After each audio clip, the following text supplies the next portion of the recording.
ನಾರಾಯಣಂ ಸುರಗುರುಂ ಜಗದೇಕನಾಥಂ ಭಕ್ತಪ್ರಿಯಂ ಸಕಲಲೋಕನಮಸ್ಕೃತಂಚ ತ್ರೈಗುಣ್ಯವರ್ಜಿತಮಜಂ ವಿಭುಮಾದ್ಯಮೀಶಂ ವಂದೇ ಭವಗ್ನಮಮರಾಸುರಸಿದ್ಧವಂದ್ಯಂ ನಾರಾಯಣಂ ನಮಸ್ಕೃತ್ಯ ನರಂ ಚೈವ ನರೋತ್ತಮಂ ದೇವೀಂ ಸರಸ್ವತೀಂ ವ್ಯಾಸಂ ತತೋ ಜಯಮುದೀರಯೇತ್.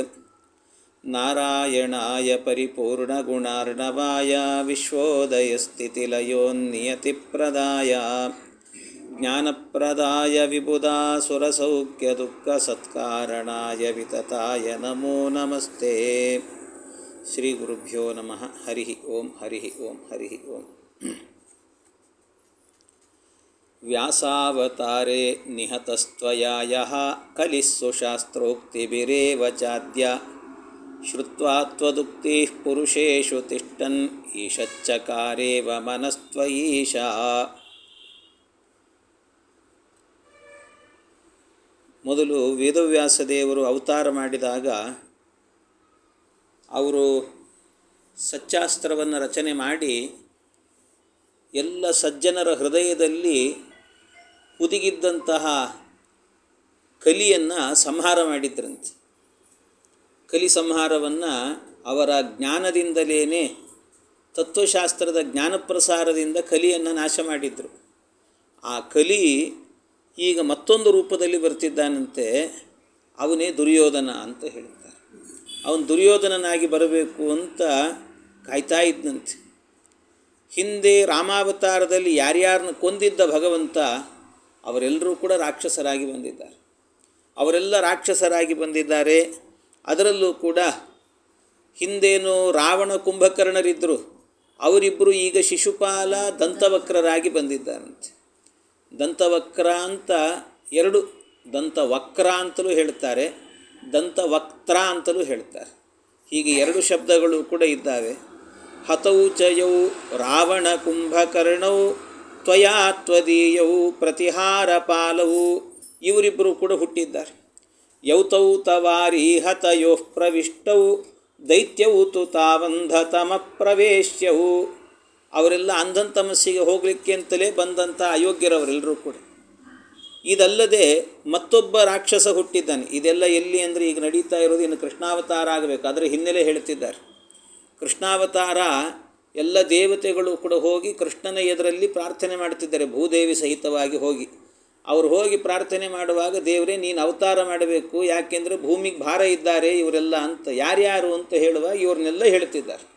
ಅವರೆಲ್ಲ ಇಂಥವ್ರು ಅಯೋಗ್ಯರು ಇದ್ದಾರೆ, ನೀನು ಅವತಾರ ಮಾಡಬೇಕು ಅಂತ ಕೃಷ್ಣನ ಪ್ರಾರ್ಥನೆಗೋಸ್ಕರವಾಗಿ. ಆವಿಶ್ಯಯೋ ಬಲಿಮಂಜಶ್ಚಕಾರ ಪ್ರತೀಪಮಸ್ಮಾಸು ತಥಾತ್ವಯೀಶಾ ಸಚಾಸುರೋ ಬಲಿನಾಮೈವ ಭೂಮೌ ಸಾಲ್ವೋ ನಾಮ್ನಾ ಬ್ರಹ್ಮದತ್ತಸ್ಯ ಜಾತಃ. ಹಿಂದೆ ಬ್ರಹ್ಮದತ್ತ ಅಂತ ಬಂದಿತ್ತು. ಆ ಬ್ರಹ್ಮದತ್ತ ಅಲ್ಲಿ ಇದ್ದಂಥ ಕನ್ಯೆಗಳನ್ನೇ ಅಪಹರಣ ಮಾಡ್ಕೊಂಡು ಬಂದಿದ್ದ. ಆ ಬ್ರಹ್ಮದತ್ತನಿಗೆ ಮಗನಾಗಿ ಸಾಲ್ವ ಅನ್ನುವಂಥ ವ್ಯಕ್ತಿ ಹುಟ್ಟಿದ್ನಂತೆ. ಸಾಲ್ವ ಅಂತ ಅವನ ಹೆಸರು.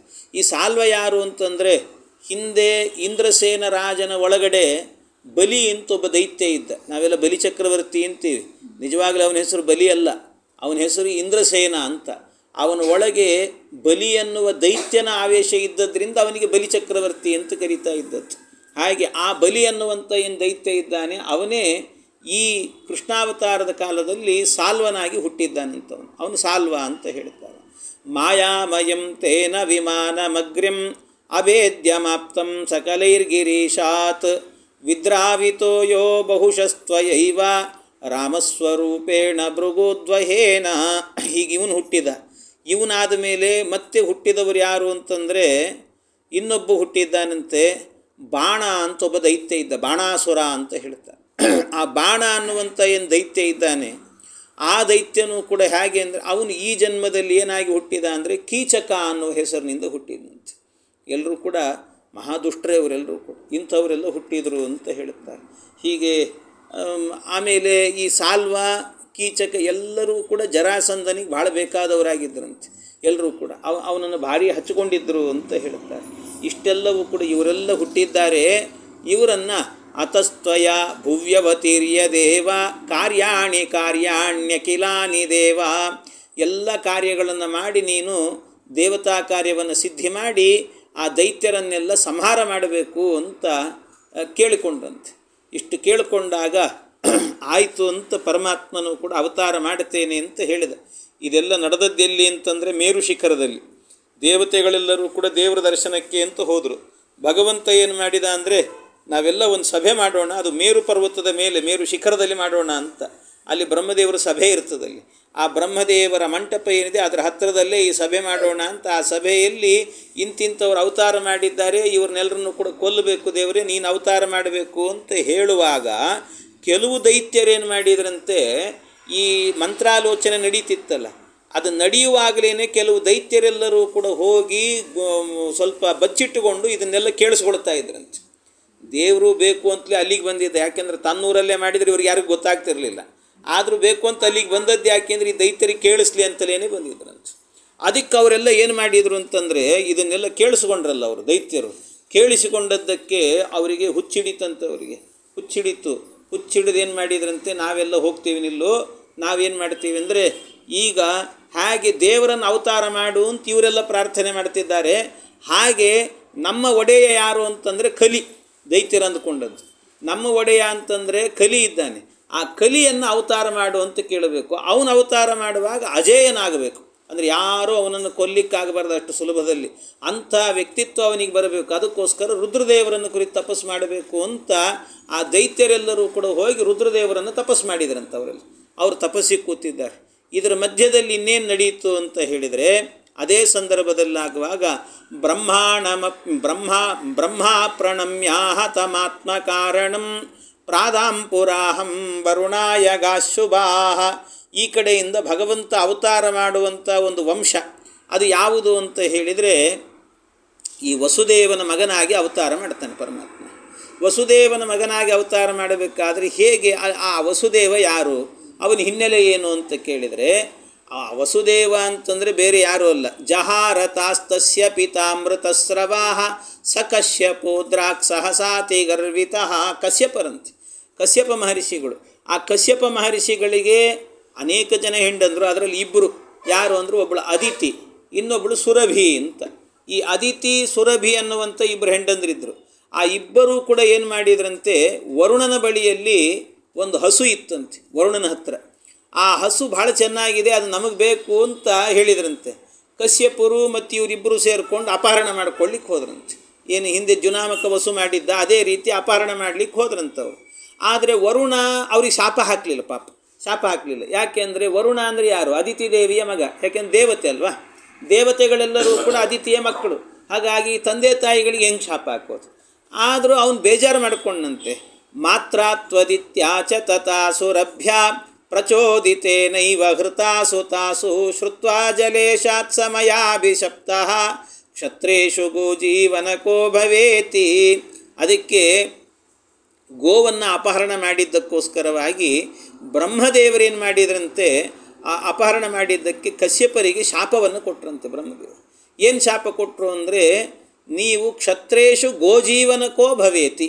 ಕ್ಷತ್ರೇಷು ನೀನು ಕ್ಷತ್ರ ಕುಲದಲ್ಲೇ ಹುಟ್ಟಬೇಕು, ಆದರೆ ಗೋವನ್ನು ಅಪಹರಣ ಮಾಡಿದ್ರಿಂದ ನಿನ್ನ ಜೀವನ ಪೂರ್ತಿಯಾಗಿ ಬರೀ ಗೋಸೇವೆ ಮಾಡಿಕೊಂಡೇ ಇರಬೇಕು ನೀನು.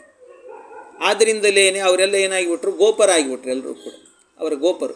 ಹಾಗೆ ಈ ರೀತಿಯಲ್ಲಿ ಆದರೆ ಹುಟ್ಟಿದ್ದು ಮಾತ್ರ ಕ್ಷತ್ರಿಯನಾಗಿದ್ದರೂ ಕೂಡ ಶೂರರಾಜನಿಗೆ ಹುಟ್ಟಿದ್ದು, ಆದರೆ ಕ್ಷತ್ರಿಯ ಆದರೂ ಬದುಕಿದ್ದು ಹೇಗೆ ಅಂತಂದರೆ ಗೋಜೀವನಕ ಅಂತ, ಗೋವಿನಿಂದ ಬದುಕ್ತಾ ಇದ್ದ ಅಂತ ಹೇಳ್ತಾರೆ. ಶೂರಾತ್ ಸಜಾತೋ ಬಹುಗೋಧನಾಡ್ಯೋ. ಹಿಂದೆ ನಾವೇನು ಹೇಳಿದ್ವಿ, ಶೂರರಾಜನ ಮಗಳು ಕುಂತಿದೇವಿ ಅಂತ. ಆ ಕುಂತಿದೇವಿ ಅಂದರೆ ಅವಳು ಹುಟ್ಟೋಕ್ಕಿಂತ ಮೊದಲು ಅವಳ ಅಣ್ಣನಾಗಿ ಹುಟ್ಟಿದ್ಯಾರು ಅಂದರೆ ವಸುದೇವ.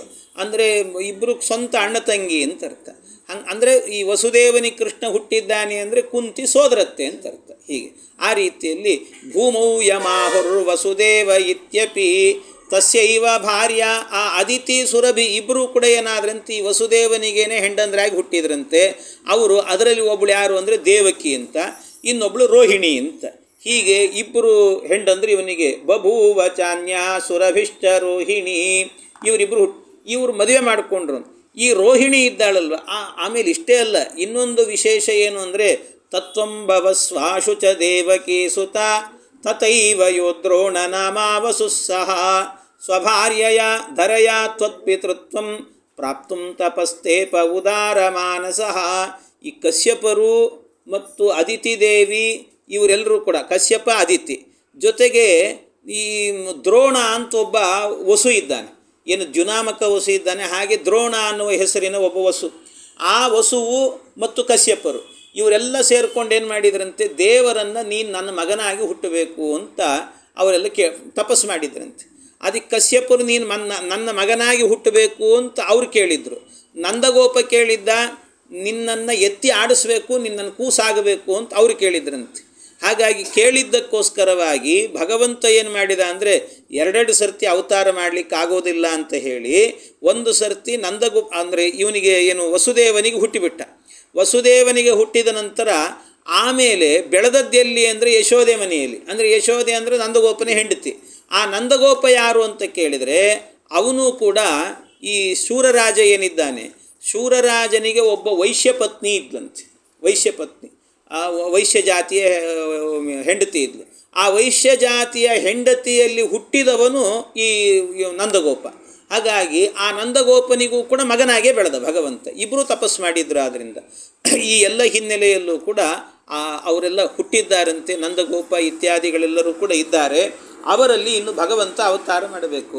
ಇತೀರಿತ ಸೋಬ್ಜ ಭವೇನ ಕೇಶವ ತತೇತಿ ಚೋಕ್ತ್ವಾ ಪುನರಾಹ ದೇವತಾ ಸರ್ವೇ ಭವಂತೋ ಭವತಾಶು ಮಾನುಷೇ ಕಾರ್ಯಾನುಸಾರೇಣ ಯಥಾನುರೂಪತಃ. ಅಂತೂ ಇದೆಲ್ಲ ಚರ್ಚೆ ನಡೀತು ಮೇರು ಶಿಖರದಲ್ಲಿ. ಆ ಚರ್ಚೆ ನಡೆದ ಮೇಲೆ ಬ್ರಹ್ಮದೇವರಿಗೆ ಒಪ್ಪಿಸಿದ್ನಂತೆ ಪರಮಾತ್ಮ. ನೋಡಿ, ನಾನೀಗ ಕೃಷ್ಣನಾಗಿ ಅವತಾರ ಮಾಡ್ತೀನಿ. ವಸುದೇವ ದೇವಕಿಯರು ಇವರಿಬ್ಬರಿದ್ದಾರೆ, ಇವರಿಬ್ಬರು ತಪಸ್ಸು ಮಾಡಿದ್ದಾರೆ. ಆದ್ದರಿಂದಾಗಿ ಅವ್ರ ಮಗನಾಗಿ ಹುಟ್ಟಬೇಕು ನಾನು. ಆ ಮಗನಾಗಿ ಹುಟ್ಟಬೇಕಾದ್ರೆ ಮತ್ತು ನಂದಗೋಪನಿಗೂ ಮಗನಾಗಿ ಬಿಡ್ತೀನಂತೆ. ಈ ಎಲ್ಲ ವ್ಯವಸ್ಥೆ ಆಗಬೇಕು. ಅದಕ್ಕೆ ನನ್ನ ಸೇವೆ ಮಾಡಲಿಕ್ಕೆ ಅಂತ ಯಾರ್ಯಾರು ಎಲ್ಲೆಲ್ಲಿ ಯಾವಾಗ ಹೇಗೆ ಅವತಾರ ಮಾಡಬೇಕು ಅನ್ನೋ ಜವಾಬ್ದಾರಿ ಎಲ್ಲ ಬ್ರಹ್ಮದೇವರೇ ನೀವು ತಗೊಳ್ರಿ ಅಂತ ಹೇಳಿದ್ನಂತೆ ಭಗವಂತ. ಬ್ರಹ್ಮದೇವರಿಗೆ ಹೇಳಿಬಿಟ್ನಂತೆ ಪರಮಾತ್ಮ. ಬ್ರಹ್ಮದೇವರಿಗೆ ಹೇಳಿದ ತಕ್ಷಣ ಅವರವ್ರನ್ನ ಆಗಾಗ ಕಾಲಕ್ಕೆ ಸರಿಯಾಗಿ ನೀವು ಇಂತಿಂತಲ್ಲಿ ಅವತಾರ ಮಾಡಬೇಕು ಅಂತ ಕಳಿಸಿಕೊಡ್ತಾ ಇದ್ನಂತೆ. ಅದರಲ್ಲಿ ಮೊದಲಿಗೆ ಹುಟ್ಟಿದವನು ಅಂದರೆ ಕೃಷ್ಣನ ಸೇವೆಯಲ್ಲಾಗಬೇಕಾದ್ರೆ ಮೊಟ್ಟ ಮೊದಲಿಗೆ ಹುಟ್ಟಿದವನು ಯಾರು ಅಂತ ಹೇಳಿದರೆ, ಮೊದಲು ಹುಟ್ಟಿರುವಂಥದ್ದು ಅಂತಂದರೆ ಕುಬೇರ ಅಂತ. ಕುಬೇರ ಹುಟ್ಟಿದಂತೆ. ಆ ಕುಬೇರ ಹೇಗೆ ಹುಟ್ಟಿದ ಅಂತಂದರೆ, ಕುಬೇರ ನರಕಾಸುರನ ಮಗನಾಗಿ ಹುಟ್ಟಿದ್ನಂತವನು ಕುಬೇರ. ನರಕಾಸುರ ಆಗ ಅವನಿಗೆ ಭಗದತ್ತ ಅಂತ ಹೆಸರು. ಅವನಿಗೆ ಭಗದತ್ತ, ಕೌರವರ ಪಕ್ಷದಲ್ಲಿ ಇರ್ತಾನೆ ಅವನು ಕುಬೇರ ನರಕಾಸುರನ ಮಗನಾಗಿ ಯಾಕೆ ಹುಟ್ಟಿದ ಅಂತ ಕೇಳಿದರೆ, ಆ ನರಕಾಸುರ ಏನು ಮಾಡಿದ್ನಂತೆ, ಕುಬೇರನ ಬಳಿಯಲ್ಲಿ ಒಂದು ಆನೆ ಇತ್ತಂತೆ. ಭಾಳ ಪ್ರೀತಿ ಅಂತ ಅವನಿಗೆ. ಅದರ ಹೆಸರು ಸುಪ್ರತೀಕ ಅಂತ. ಆ ಆನೆ ಮೇಲೆ ಭಾರೀ ಪ್ರೀತಿ ಇತ್ತಂತೆ. ಈ ಅಯೋಗ್ಯ ನರಕಾಸುರ ಏನಿದ್ನಲ್ಲ, ಅವನಿಗೆ ಜಗತ್ತಿನಲ್ಲಿ ಏನೇನು ಸುಂದರವಾದಂಥ ವಸ್ತುಗಳಿದೆಯೋ ಅದೆಲ್ಲ ನನ್ನ ಮನೇಲಿ ಇರಬೇಕು ಅಂತಿದ್ನಂತ. ಯಾವುದು ಇನ್ನೊಬ್ಬರ ಮನೇಲಿ ಇರ್ಲಿಕ್ಕೆ ಬಿಡ್ತಿರ್ಲಿಲ್ಲ.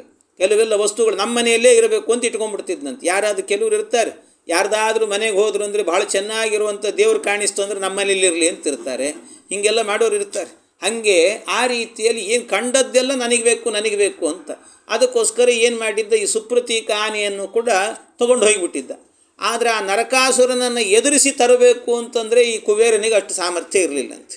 ಅದಕ್ಕೇನು ಮಾಡಿದ ಕುಬೇರ ಅಂತಂದರೆ, ಯೋಚನೆ ಮಾಡಿದ, ದೇವ್ರನ್ನೇ ಕೇಳ್ಕೊಂಡಂಥವ್ನು, ಸ್ವಾಮಿ ಏನೇ ಆಗಲಿ ನನ್ನ ಆನೆ ನನಗೆ ಬೇಕು, ಅದಕ್ಕೊಂದು ಕೆಲಸ ಮಾಡು, ನಿನ್ನ ಸೇವೆಗೋಸ್ಕರ ಎಲ್ಲರೂ ಅವತಾರ ಮಾಡಬೇಕು, ನಾನು ನರಕಾಸುರನ ಮಗನಾಗೇ ಹುಟ್ಟಿಬಿಡ್ತೀನಿ. ಅವ್ನು ನಾಳೆ ಸತ್ತ ಅಂದರೆ ಆ ಸುಪ್ರತೀಕ ಆನೆ ಯಾರಿಗೆ ಕೊಡ್ಬೇಕು ಮತ್ತೇನೆ, ನಂದು ನನಗೆ ಕೊಡ್ತಾನೆ ಅವನು. ಹಾಗಾಗಿ ಆರಾಮ್ ತೊಗೊಂಡು ಹೋಗಿಬಿಡ್ತೀನಂತೆ, ಯುದ್ಧ ಗಿದ್ದ ಇಲ್ಲದೇನೆ. ಅದಕ್ಕೋಸ್ಕರವಾಗಿ ನನ್ನನ್ನು ಅವನ ಮಗನಾಗಿ ಹುಟ್ಟಿಸಿಬಿಡು ಅಂತ ಕೇಳಿಕೊಂಡಿದ್ದಂತೆ. ಅದಕ್ಕೋಸ್ಕರವಾಗಿ ವಿತ್ತೇಶ್ವರ ಪೂರ್ವಮಬುದ್ಧಿ ಬಹುಮಾತ್ ಹರೇ ಸುತತ್ವೇಪಿ ತದಿಚ್ಛಯಾಸುರಾತ್ ಅವನು ಹುಟ್ಟಿದ್ನಂತೆ. ಈ ನರಕಾಸುರ ಏನಿದ್ದಾನಲ್ಲ, ನರಕಾಸುರ ಯಾರು ಅಂತ ಹೇಳಿದರೆ ವರಾಹ ರೂಪಿ ಭಗವಂತನ ಮಗ ಇವನು. ವರಾಹನ ಮಗ. ವರಾಹನಿಗೆ ಭೂದೇವಿಯಲ್ಲಿ ಹುಟ್ಟಿದಂತಹ ಮಗ. ಭೂದೇವಿ ಅಂತಂದರೆ ಮತ್ತೆ ಲಕ್ಷ್ಮೀದೇವಿ ಅಲ್ಲ, ಇದು ಲಕ್ಷ್ಮೀದೇವಿ ಅಲ್ಲ. ಲಕ್ಷ್ಮಿ ಅಂದರೆ ಶ್ರೀ ಭೂ ದುರ್ಗಾ ಅಂತ 3 ರೂಪಗಳು ಲಕ್ಷ್ಮೀದೇವಿಗಿದೆ. ಅಲ್ಲಿ ಏನು ಭೂ ಇದ್ದಾಳಲ್ಲ ಆ ಭೂ ಅಲ್ಲ ಇವಳು ಭೂದೇವಿ ಅಂದರೆ ಧರಾದೇವಿ ಅಂತ ಹೇಳ್ತಾರೆ. ಧರಾದೇವಿ ಅಂದರೆ ಭೂಮಿಯ ಅಭಿಮಾನಿ ಅಂತ. ಭೂಮಿಗೆ ಅಭಿಮಾನಿಯಾದಂಥ ದೇವತೆ ಇದ್ದಾಳೆ. ಅವಳು 28ನೇ ಕಕ್ಷೆಯಲ್ಲಿ ಬರ್ತಾಳವಳು ಅಂತ. ಅವಳು ಬೇರೆ. ಅವಳು ಲಕ್ಷ್ಮೀ ಇರುವಂಥದ್ದು 2ನೇ ಕಕ್ಷೆಯಲ್ಲಿ. ಆ ಲಕ್ಷ್ಮೀ ಭೂದೇವಿ ಬೇರೆ. ಈ ವರಾಹರೂಪಿ ಪರಮಾತ್ಮನಿಗೆ ಭಗವಂತನಿಗೆ ಈ ಭೂದೇವಿ ಅನ್ನೋಳೊಬ್ಬಳು ಹೆಂಡತಿ ಇದ್ಲಂತೆ. ಯಾಕೆ ಅಂದರೆ ಅವಳನ್ನು ಕೋರೆ ಹಲ್ಲಿಂದ ಮೇಲೆತ್ತಿ ಮಾಡಿ ಎಲ್ಲ ಅನುಗ್ರಹ ಮಾಡಿದ ಪರಮಾತ್ಮ. ಎಲ್ಲ ಅನುಗ್ರಹ ಮಾಡಿದಾಗ ಒಂದು ಸರ್ತಿ ಏನಾಯ್ತಂತೆ, ಆ ಭೂದೇವಿಯನ್ನು ಭಗವಂತ ಧರಾದೇವಿಯನ್ನು ತನ್ನ ತೊಡೆ ಮೇಲೆ ಕೂಡಿಸ್ಕೊಂಡಂತೆ. ತೊಡೆ ಮೇಲೆ ಕೂಡಿಸ್ಕೊಂಡದ್ದಕ್ಕೆ ಅವಳಿಗೆ ಎಷ್ಟು ಅಹಂಕಾರ ಬಂದ್ಬಿಡ್ತಂತೆ ಭೂದೇವಿಗೊಂದು ಸರ್ತಿ. ಲಕ್ಷ್ಮೀದೇವಿ ಜೊತೆಗೇನೆ ಒಂದು ಸರ್ತಿ ಪೈಪೋಟಿಗೆ ನಿಂತಂತೆ ಲಕ್ಷ್ಮಿಗೆ. ಅಂದರೆ ನೋಡಿದೆಯಾ, ನಿನಗಿಂತಲೂ ಕೂಡ ನಾನೇ ಶ್ರೇಷ್ಠ ಅನ್ನುವಂತೆ ನಿನ್ನ ಗಂಡ ನನ್ನನ್ನು ನೋಡ್ಕೊಳ್ತಿದ್ದಾನೆ ಅಂತ. ಅಂದರೆ ಭಗವಂತನಿಗೆ ನಾನೇ ಮೆಚ್ಚು ಅಂತ, ನಾನೇ ಹೆಚ್ಚು ಅಂತ ಅನಿಸ್ಬಿಡ್ತಂತೆ. ಅದಕ್ಕೆ ಲಕ್ಷ್ಮೀದೇವಿ ಹೇಳಿದ್ಲಂತೆ, ನೋಡು, ಬರೀ ಹೆಚ್ಚು ಅಂತ ಬಾಯಲ್ಲಿ ಹೇಳಿದ್ರೆ ಆಗೋದಿಲ್ಲ, ಆ ಯಾವ ಭಗವಂತ ಇದ್ದಾನಲ್ಲ ಅವನಿಂದ ಒಬ್ಬ ಮಗನನ್ನು ಪಡಿಬೇಕು, ಆವಾಗ ನಿಜವಾದ ಹೆಂಡತಿ ಅಂತ ಅನಿಸ್ಕೊಳ್ತಾಳು. ಒಬ್ಬ ಮಗ ಹುಟ್ಟಬೇಕು, ಆ ಮಗ ಎಂಥವನು ಅನ್ನೋದ್ರ ಮೇಲೆ ಡಿಪೆಂಡ್ ಆಗ್ತದೆ ನೋಡು ಅಂತ ಹೇಳಿದ್ಲಂತೆ ಲಕ್ಷ್ಮೀದೇವಿ. ಹಾಗಾದ್ರೆ ನೀನು ಒಂದು ಮಗನ ಪಡಿ, ನಾನೊಂದು ಮಗನ ಪಡಿತೀನಿ ಅಂತಂದ್ರಂತೆ. ಇಬ್ಬರೂ ಕೂಡ ಏನು ಮಾಡಿದರು, ಒಬ್ಬೊಬ್ಬ ಮಗನನ್ನು ಪಡ್ಕೊಂಡ್ರಂತೆ. ಆಗ ಲಕ್ಷ್ಮೀದೇವಿ ಇದ್ದಾಳಲ್ಲ, ಲಕ್ಷ್ಮೀದೇವಿಗೆ ಒಬ್ಬ ಮಗ ಹುಟ್ಟಿದ್ನಂತೆ, ಅವನೇ ಚತುರ್ಮುಖ ಬ್ರಹ್ಮ ಅಂತ. ಎಷ್ಟು ದೊಡ್ಡ ವ್ಯಕ್ತಿತ್ವ ಅಂತ. ಆಗ ಈ ಧರಾದೇವಿ ಇದ್ದಾಳಲ್ಲ, ಇವಳು ಲಕ್ಷ್ಮೀ ವಿರುದ್ಧವಾಗಿ ನಿಂತಿದ್ದರಿಂದ ಹುಟ್ಟಿದಂಥ ಮಗ ಯಾರು ಅಂದರೆ ಭೌಮಾಸುರ. ಭೌಮಾಸುರ ಅಂದರೆ ಇವನೇ ನರಕಾಸುರ ಅಂತ. ನರಕಾಸುರ ಹುಟ್ಟಿದ್ನಂತೆ. ಅಂದರೆ ಲಕ್ಷ್ಮೀ ವಿರುದ್ಧವಾಗಿ ನಿಂತರೆ, ಅಂದರೆ ಅಹಂಕಾರದಿಂದ ದೇವರ ಹತ್ರಕ್ಕೆ ಹೋದ್ವಿ ಮಾಡಿದ್ವಿ ಅಂತ ಆದರೆ ದೇವರಿಂದಲೂ ಕೂಡ ಒಂದು ಮಾತಿದೆ ಶಾಸ್ತ್ರದಲ್ಲಿ, ಏನು ಅಂತಂದರೆ ಮಾತುರ್ಜಾತಿ ಪಿತುರ್ಗುಣಾಹ ಅಂತ ಹೇಳ್ತಾರೆ. ಯಾವಾಗಲೂ ಕೂಡ ಮಕ್ಕಳೇನು ಹುಡ್ತಾರಲ್ಲ, ಹುಟ್ಟಿದಂಥ ಮಕ್ಕಳಲ್ಲಿ ಒಂದು ಕೆಲವೊಮ್ಮೆ ಕಲಬೆರಕೆ ಇರ್ತದೆ. ಯಾವುದೋ ಜಾತಿ ಇರ್ತಾರೆ, ಅಪ್ಪ ಯಾವುದೋ ಜಾತಿ ಇರ್ತಾನೆ. ಅಂಥ ಸಂದರ್ಭದಲ್ಲಿ ಹುಟ್ಟಿದ ಮಗ ಯಾವ ಜಾತಿ ಅನ್ನಬೇಕು, ಅದಕ್ಕೆ ಹೇಳ್ತಾರೆ ಶಾಸ್ತ್ರ ಮಾತುರ್ಜಾತಿ ಪಿತುರ್ಗುಣಾಹ ಅಂತ ಹೇಳ್ತಾರೆ. ತಾಯಿ ಜಾತಿಯನ್ನು ಕನ್ಸಿಡರ್ ಮಾಡಬೇಕಂತ. ತಾಯಿ ಜಾತಿಯನ್ನು ಮಾತುರ್ಜಾತಿ ಪಿತುರ್ಗುಣಾಹ ಅಂತ. ಗುಣಗಳೇನಿದ್ರೂ ಕೂಡ ತಂದೆಯ ಗುಣಗಳು ಅಂತ ಇಟ್ಕೊಳ್ಬೇಕು. ಆದರೆ ಇಲ್ಲೇ ಆಗಬೇಕಾದ್ರೆ ಈ ನರಕಾಸುರ ಏನಿದ್ದಾನಲ್ಲ, ನರಕಾಸುರನಿಗೆ ಎರಡೂ ಬಂದಿಲ್ಲ. ಅವನಿಗೆ ತಂದೆ ಗುಣ ಬಂದಿದೆಯಾ ಹೋಗಲಿ, ಅದೂ ಇಲ್ಲ ಅವನಿಗೆ. ಹೋಗಲಿ ತಾಯಿ ಜಾತಿ ಅನ್ನಲಿಕ್ಕೆ, ತಾಯಿ ಅಂತ ಒಳ್ಳೆ ಜಾತಿ ಇತ್ತು ಅವಳದ್ದು ಕೂಡ, ಅಂಥದ್ದು ಕೂಡ ಬರಲಿಲ್ಲ. ಅವಳ ಗುಣನೂ ಇಲ್ಲ, ಈ ಕಡೆ ತಂದೆ ಗುಣನೂ ಇಲ್ಲ. ಆದರೂ ಮಾತುರ್ಜಾತಿ ಪಿತುರ್ಗುಣಾಹ ಅಂತ ಏನು ನಿಯಮ ಇದೆ ಅಲ್ವಾ, ಈ ನಿಯಮಕ್ಕೂ ಕೂಡ ಒಂದು ಅಪವಾದ ಇರ್ತದಂತೆ. ಒಂದು ನಿಯಮ ಇದೆ, ಏನು ಅಂದರೆ ಸರ್ವೇ ನಿಯಮಾಹ ಸಾಪವಾದಾಹ ಅಂತ ಹೇಳ್ತಾರೆ. ಎಲ್ಲ ನಿಯಮಕ್ಕೂ ಕೂಡ ಒಂದು ಅಪವಾದ ಅಂತ ಇರ್ತದಂತೆ, ಒಂದು ಅಪವಾದ ಅಂತ ಇರ್ತದೆ. ಹಾಗೆ ಈ ಮಾತುರ್ಜಾತಿ ಪಿತುರ್ಗುಣಾಹ ಅನ್ನುವಂಥ ನಿಯಮಕ್ಕೆ ಅಪವಾದ ಯಾರು ಅಂತಂದರೆ ಈ ನರಕಾಸುರ ಅಂತ ಹೇಳ್ತಾರೆ. ನರಕಾಸುರ ಅಂದರೆ ಅದು ಎರಡಕ್ಕೂ ಕೂಡ ಮೀರಿ ನಿಂತವನವನು, ಅಯೋಗ್ಯ ಅಂತ. ಹಾಗೆ ಅಂಥವನೊಬ್ಬ ಹುಟ್ಟಿದ ಅಂತ. ಹೀಗೆ ಅವನ ಮಗನಾಗಿ ಭಗದತ್ತನಾಗಿ ಹುಟ್ಟಿದವನು ಯಾರು ಅಂದರೆ ಕುಬೇರ ಅಂತ. ಈ ರೀತಿ ಕುಬೇರ ಹುಟ್ಟಿದ ಅಂತ ಹೇಳ್ತಾರೆ. ಆಮೇಲೆ ಅದಾದ ನಂತರ ಹುಟ್ಟಿದ್ಯಾರು ಅಂತಂದರೆ ಮುಂದೆ ಅಭೂಚಿನಿರ್ನಾಮ ಯದು ಪ್ರವೀರ ತಸ್ಯಾತ್ಮಜ ಸತ್ಯಕ ಆಸ ತಸ್ಮಾತ್. ಮುಂದೆ ಈ ಯಾದವರಲ್ಲಿ ಒಬ್ಬ ಶಿನಿ ಅಂತ ಒಬ್ಬ ಇದ್ದಂತೆ, ಶಿನಿ ಅಂತ. ಆ ಶಿನಿಗೆ ಒಬ್ಬ ಮಗ ಹುಟ್ಟಿದ್ನಂತೆ, ಅವನ ಹೆಸರು ಸತ್ಯಕ ಅಂತ. ಆ ಸತ್ಯಕನಿಗೆ ಒಬ್ಬ ಮಗ ಹುಟ್ಟಿದ್ನಂತೆ, ಅವನ ಹೆಸರೇನು ಅಂದರೆ ಸಾತ್ಯಕಿ ಅಂತ ಹೆಸರಂತೆ. ಸತ್ಯಕನ ಮಗ ಸಾತ್ಯಕಿ ಅಂತ. ಈ ಸಾತ್ಯಕಿ ಯಾರು ಅಂತ ಹೇಳಿದರೆ, ಈ ಎರಡು ನಮಗೆ ಪಕ್ಷಗಳು ಬರ್ತಾರೆ. ಈಗ ನಾಳೆಯಿಂದ ಕೃಷ್ಣ ಪಕ್ಷ ಆರಂಭ. ಆ ಕೃಷ್ಣ ಪಕ್ಷಕ್ಕೆ ಅಭಿಮಾನಿ ದೇವರು ಯಾರು ಅಂದರೆ, ಅಭಿಮಾನಿ ದೇವತೆ ಯಾರು ಅಂತಂದರೆ ಒಬ್ಬ ಯುಯುಧಾನ ಅಂತ ಒಬ್ಬ ದೇವತೆ ಇದ್ದಾನೆ. ಯುಯುಧಾನ ಆ ದೇವರು ಕೃಷ್ಣ ಪಕ್ಷಕ್ಕೆ ಅಭಿಮಾನಿ. ಆ ಕೃಷ್ಣ ಪಕ್ಷಾಭಿಮಾನಿ ಏನಿದ್ದಾನಲ್ಲ ಅವನೇ ಇಲ್ಲಿ ಸಾತ್ಯಕೆಯಾಗಿ ಹುಟ್ಟಿದ ಅಂತ ಹೇಳುತ್ತಾರೆ.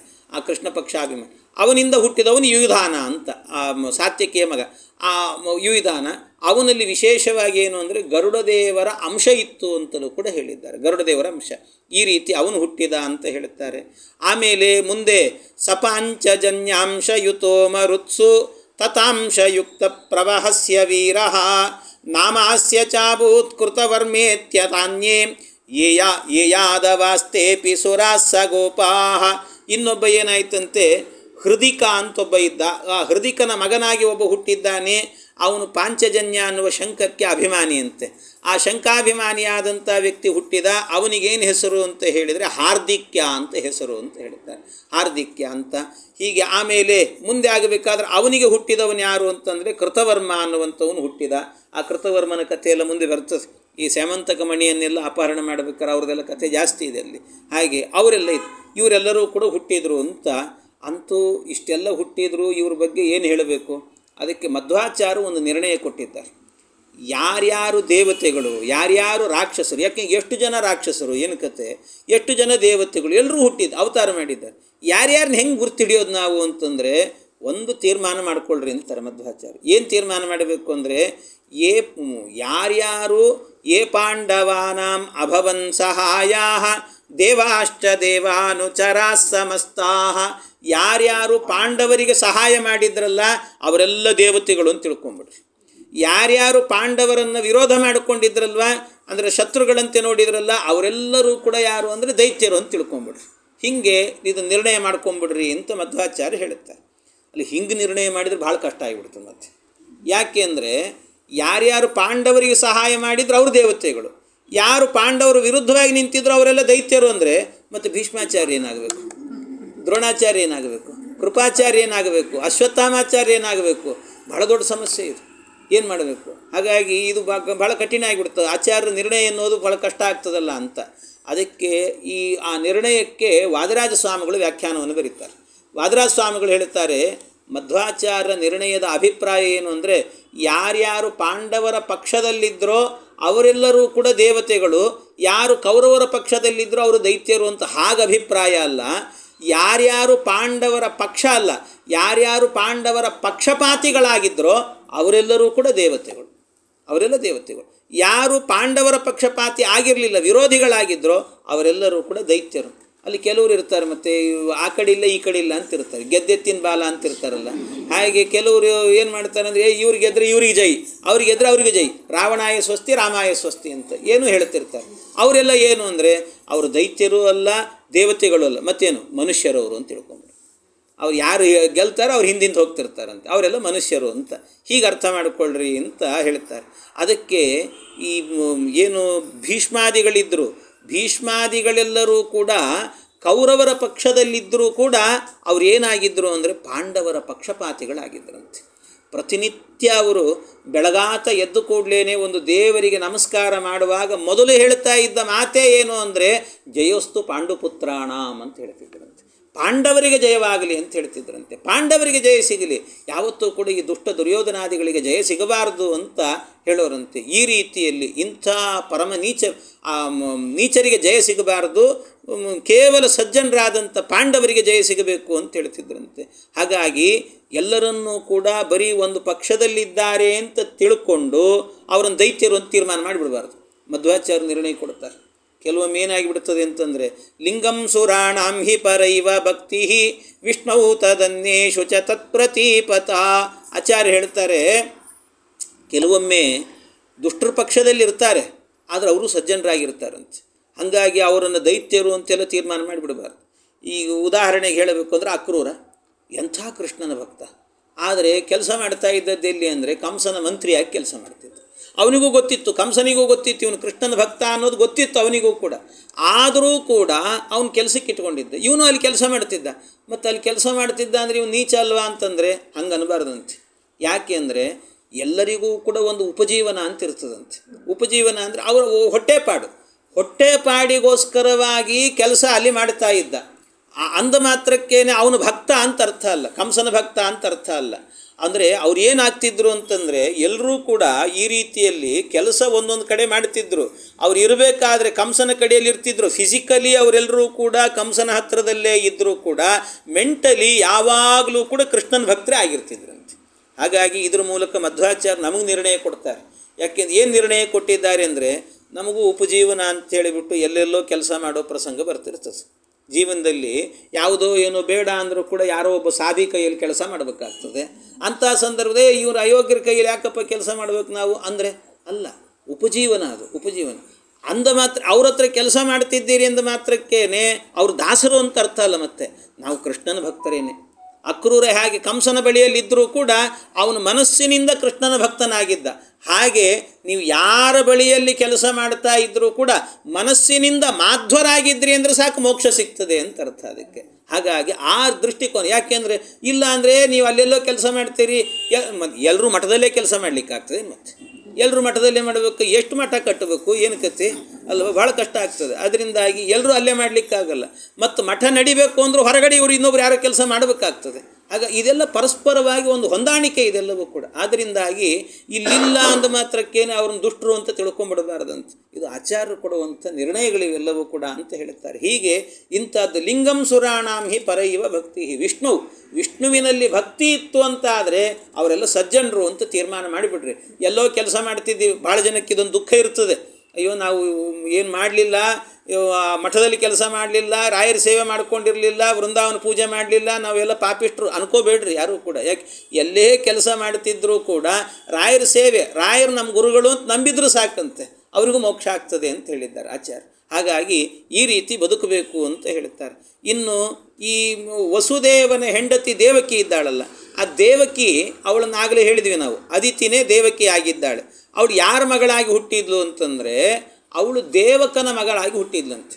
ದೇವಕ ಅಂದರೆ ಇವರಲ್ಲಿ ಒಬ್ಬ ಆಹುಕ ಅಂತ ಒಬ್ಬ ರಾಜ ಇದ್ದ, ಆಹುಕ ಅಂತ.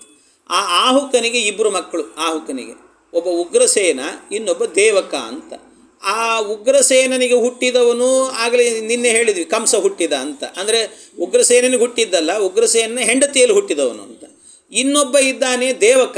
ಆ ದೇವಕನಿಗಾಗಬೇಕಾದ್ರೆ ಒಬ್ಬ ಮಗಳು ಹುಟ್ಟಿದ್ಲಂತೆ. ಅವಳಿಗೆ ದೇವಕನಿಗೆ ಹುಟ್ಟಿದ್ದಾದ್ರಿಂದ ಅವಳಿಗೆ ದೇವಕಿ ಅಂತ ಹೆಸರಿಟ್ಟಂತೆ. ಆ ದೇವಕಿ ಏನಿದ್ದಾಳಲ್ವ ಅವಳನ್ನು ಈ ಆಹುಕ ಇದ್ನಲ್ಲ, ಆಹುಕ ಅಂತ ಹೇಳಿದರೆ ದೇವಕ ಉಗ್ರಸೇನನ ಅಪ್ಪ, ಅವನೇನು ಮಾಡಿದ್ನಂತೆ, ಮೊದಲೇ ಹೇಳಿಬಿಟ್ಟಿದ್ದಂತೆ, ನಿನಗೇನಾದರೂ ಮಗಳು ಹುಟ್ಟಿದರೆ ನನಗೆ ದತ್ತು ಕೊಡಬೇಕು ಅಂತ. ಹಿಂದೆ ಬಾಲ್ಮೀಕಿ ರಾಜರ ಕಥೆ ಹೇಳುವಾಗ ಒಂದು ಮಾತು ಹೇಳಿದ್ದು ಏನು ಅಂದರೆ, ಅವರನ್ನು ಪುತ್ರಿಕಾ ಪುತ್ರ ಧರ್ಮದಿಂದಾಗಿ ಕೊಟ್ಬಿಟ್ರು ಅಂತ. ಇಲ್ಲಿ ಪುತ್ರಿಕಾ ಪುತ್ರ ಧರ್ಮ, ಪುತ್ರಕಾ ಪುತ್ರಿ ಧರ್ಮ. ಇಲ್ಲಿ ಪುತ್ರಕಾ ಪುತ್ರಿ ಧರ್ಮ ಅಂದರೆ ಪುತ್ರನಿಗೆ ಹುಟ್ಟಿದ ಮಗಳನ್ನು ನನ್ನ ಮಗಳು ಅಂತ ಮಾಡ್ಕೊಳ್ಳೋದು. ಹಾಗಾಗಿ ಏನಾಗಿಬಿಡ್ತು ಅಂದರೆ, ನನ್ನ ಮಗಳು ಅಂತ ಮಾಡ್ಕೊಂಡಿದ್ದರಿಂದ ಹುಟ್ಟಿದ್ದು ದೇವಕನಿಗೆ, ಆದರೆ ಆಹುಕನಿಗೆ ದತ್ತು ಕೊಟ್ಟರಾದ್ರಿಂದ ದೇವಕನಿಗೆ ತಂಗಿ ಆಗಿಬಿಟ್ಲು. ಯಾಕೆಂದರೆ ಆಹುಕನ ಮಗನೇ ದೇವಕ, ಹಾಗಾಗಿ ದೇವಕನಿಗೆ ತಂಗಿನೂ ಆಗಿಬಿಟ್ಲು.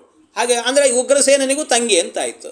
ಉಗ್ರಸೇನನಿಗೆ ತಂಗಿ ಆದ್ದರಿಂದಾಗಿ, ಆದರೆ ಇನ್ನೊಂದು ಅರ್ಥದಲ್ಲಿ ದೇವಕನಿಗೆ ಹುಟ್ಟಿದ್ದು ಆದ್ದರಿಂದಾಗಿ ಈ ಕಂಸನಿಗೆ ತಂಗಿ ಹೌದು. ಕಂಸನಿಗೆ ತಂಗಿ ಅಷ್ಟೇ ಅಲ್ಲ, ಕಂಸನಿಗೆ ತಂಗಿನೂ ಹೌದು, ಜೊತೆಗೆ ಸೋದರತ್ತೆಯೂ ಹೌದಂತೆ. ಎರಡಿದೆ ಅದರಲ್ಲಿ ಅಂತ ಹೇಳ್ತಾರೆ. ಸೋದರತ್ತೆಯೂ ಹೌದು, ತಂಗಿನೂ ಹೌದು ಅಂತ. ಈ ರೀತಿಯಲ್ಲಿ ಅನ್ಯಾಶ್ಚಯ ಕಶ್ಯಪಸ್ಯೈವ ಭಾರ್ಯ ಜ್ಯೇಷ್ಠಾಂ ತು ತಾಮಾಹುಕ ಆತ್ಮಪುತ್ರೀಂ ಚಕಾರ ತಸ್ಮಾದ್ಧಿ ಪಿತೃಶ್ವಸಾಸ. ಪಿತೃಶ್ವಸ ಎರಡನ್ನೂ ಹೇಳ್ತಾರೆ ನೋಡಿ. ಪಿತೃಶ್ವಸಾಸ ಸ್ವಸಾಚ ಕಂಸಸ್ಯ ಬಭೂವ ದೇವಕಿ. ಎರಡೂ ಆಗಿದ್ಲು ಈ ದೇವಕಿ ಅಂತ. ಹೀಗೆ ದೇವಕಿಯ ವೃತ್ತಾಂತ ಅಂತ ಹೇಳಿದ್ದಾರೆ. ಇಷ್ಟು ನಡೀತಾ ಇದ್ದಂತೆಯೇ ಆ ಕಡೆಯಿಂದ ಏನಾಯಿತು ಅಂತಂದರೆ, ಈ ಕಡೆ ಅವ್ರ ಮದುವೆ ಆಯ್ತಂತೆ. ಯಾರು, ದೇವಕಿ ಮತ್ತು ವಸುದೇವ ಇಬ್ಬರಿಗೂ ಕೂಡ. ಆ ಮದುವೆ ವಿವರ ಎಲ್ಲ ಬೇಡ, ಮತ್ತೆ ಮುಂದೆ ಕೃಷ್ಣನ ವಿವಾಹ ನೋಡಿದ್ರೆ ಸಾಕು ನಾವು. ಅಂತೂ ಅವರಿಬ್ಬರಿಗೂ ಕೂಡ ಮದುವೆ ಆಯ್ತಂತೆ. ಅವರಿಬ್ಬರಿಗೂ ಕೂಡ ಮದುವೆ ಆಯಿತು. ಮದುವೆ ಆದ ನಂತರ ಆಗ ಮೆರವಣಿಗೆಯಲ್ಲಿ ಕರ್ಕೊಂಡ್ಬರ್ತಾ ಇದ್ದರು. ಆ ಮೆರವಣಿಗೆಯಲ್ಲಿ ಕರ್ಕೊಂಡು ಬರ್ತಾ ಇರಬೇಕಾದ್ರೆ ಆಗ ಏನಾಯಿತು, ದಾರಿಯಲ್ಲಿ ಬರಬೇಕಾದ್ರೆ ಒಂದು ಆಕಾಶವಾಣಿ ಆಯ್ತಂತೆ. ಆಕಾಶವಾಣಿ. ಆ ಆಕಾಶವಾಣಿಯಲ್ಲಿ ಆಗಬೇಕಾದ್ರೆ ಜಗಾದ ವಾಕ್ಯಂ ಗಗನಸ್ಥಿತೋ ಮುಮ್ಮ, ಅಲ್ಲಿಂದ ಒಂದು ಮಾತು ಬಂತು, ಇದರಲ್ಲಿ ಹುಟ್ಟುವಂಥ 8ನೇ ಗರ್ಭ ಏನಿದೆಯಲ್ಲ ಅದು ನಿನ್ನ ಮೃತ್ಯು ಆಗತ್ತೆ ಕಂಸ ಅಂತ. ಕಂಸನಿಗೆ ಆಕಾಶವಾಣಿ ಬಂತು. ಆಕಾಶವಾಣಿ ಅಂತಂದರೆ ಏನದು? ಆಕಾಶವಾಣಿ ಅಂದರೆ ಆಕಾಶವಾಣಿ ಎಲ್ಲಿ ಪುರಾಣಗಳಲ್ಲಿ ಎಲ್ಲಾದರೂ ಆಕಾಶವಾಣಿ ಅನ್ನೋ ಶಬ್ದ ಬಂತು ಅಂತಂದರೆ ಅದರ ಅರ್ಥ ಏನು ಅಂತಂದರೆ ಅದಕ್ಕೆಲ್ಲ ವಾಯುದೇವರ ಮಾತು ಅಂತ ಅರ್ಥ. ಆಕಾಶವಾಣಿ ಅಂತಂದ್ರೇ ಅದು ವಾಯುದೇವರು ಅಂತ, ವಾಯುದೇವರ ಮಾತುಗಳಂತವೆಲ್ಲವೂ ಕೂಡ ಎಲ್ಲೇ ಪುರಾಣದಲ್ಲಿ ಬರಲಿ. ಏನೋ ಆಕಾಶವಾಣಿ ಆಯ್ತು ಅವನಿಗೆ ಅಂತ ಹೇಳ್ತಾರೆ. ಏನದು ಆಕಾಶವಾಣಿ? ಆಕಾಶವಾಣಿ ಯಾರೂ ಹೇಳಿದ್ರಲ್ಲ, ವಾಯುದೇವರೇ ಹೇಳಿದರು ಅಂತ ಅರ್ಥ ಅದಕ್ಕೆಲ್ಲ. ಹಾಗೆ ವಾಯುದೇವರೇನೇ ಹೇಳಿದ್ರಂತೆ, ನಿನ್ನ ಇವಳಲ್ಲಿ ಹುಟ್ಟುವಂಥ 8ನೇ ಗರ್ಭ ಎನ್ನುವಂಥದ್ದು ನಿನ್ನ ಮೃತ್ಯು ಆಗತ್ತೆ ಅಂತ ಇಷ್ಟು ಹೇಳಿದರು. ಇಷ್ಟು ಹೇಳಿದ ಕೂಡಲೇ ಅಲ್ಲಿ ಗಲಾಟೆ ನಡೀಲಿಕ್ಕೆ ಶುರುವಾಗ್ತದೆ. ಇಷ್ಟು ನಡೀತಾ ಇರುವಾಗಲೇ ಇನ್ನು ಪಾಂಡುರಾಜ ಅಲ್ಲಿ ಬದರಿಕಾಶ್ರಮಕ್ಕೆ ಹೋಗಿದ್ದಾನೆ. ಮತ್ತು ಅಲ್ಲೇನು ನಡೀತಾ ಇದೆ ಅದು ಗೊತ್ತಾಗಬೇಕಲ್ಲ. ಯಾಕೆ ಎರಡು ಕಡೆ ಕಥೆಗಳನ್ನು ಕೂಡ ಬ್ಯಾಲೆನ್ಸ್ ಮಾಡಿ ಹೇಳಬೇಕು. ಇದು ಇಷ್ಟು ಆಕಾಶವಾಣಿ ಇಲ್ಲಿ ಆಗ್ತಾ ಇರುವಂಥ ಕಾಲದಲ್ಲಿ ಅಲ್ಲೇನು ನಡೀತಾ ಇದೆ, ಇನ್ನು ಉಳಿದಿದ್ದ ಕಥೆ ಏನಿದೆ ಅದೆಲ್ಲ ಭಾಗವತದಲ್ಲಿ ಬಂದಿದೆ. ಏನು ದೇವಕಿಗೆ ಅವನೇನು ಮಾಡಿದ, ತಲೆಮುಡಿ ಕೈ ಹಾಕಿದ, ಎಳ್ಕೊಂಡು ಹೋದ, ಸೆರೆಮನೆಯಲ್ಲಿಟ್ಟ, ಇದೆಲ್ಲವೂ ಕೂಡ ಕಥೆ ಬಂದಿದೆ. ಆದ್ದರಿಂದ ಇದು ಪ್ರಸಿದ್ಧ, ಅದನ್ನು ಹೆಚ್ಚು ಹೇಳೋದಿಲ್ಲ. ಅದಕ್ಕೆ ಇಲ್ಲಿ ಹೇಳ್ತಾರೆ ಇಲ್ಲೇನು ನಡೀತು ಅಂತ. ಈ ಪಾಂಡುಕೇಶ್ವರಕ್ಕೆ ಹೋಗಿದ್ದ ಅವನು. ಪಾಂಡುಕೇಶ್ವರದಲ್ಲಿ ಪಾಂಡುರಾಜ ಏನು ಮಾಡ್ತಾ ಇದ್ದ ಅಂತ. ಆಗ ಪಾಂಡುರಾಜ ಏನು ಮಾಡಿದ್ನಂತೆ, ಒಂದಷ್ಟು ಜನ ಋಷಿಗಳಿದ್ರಂತೆ.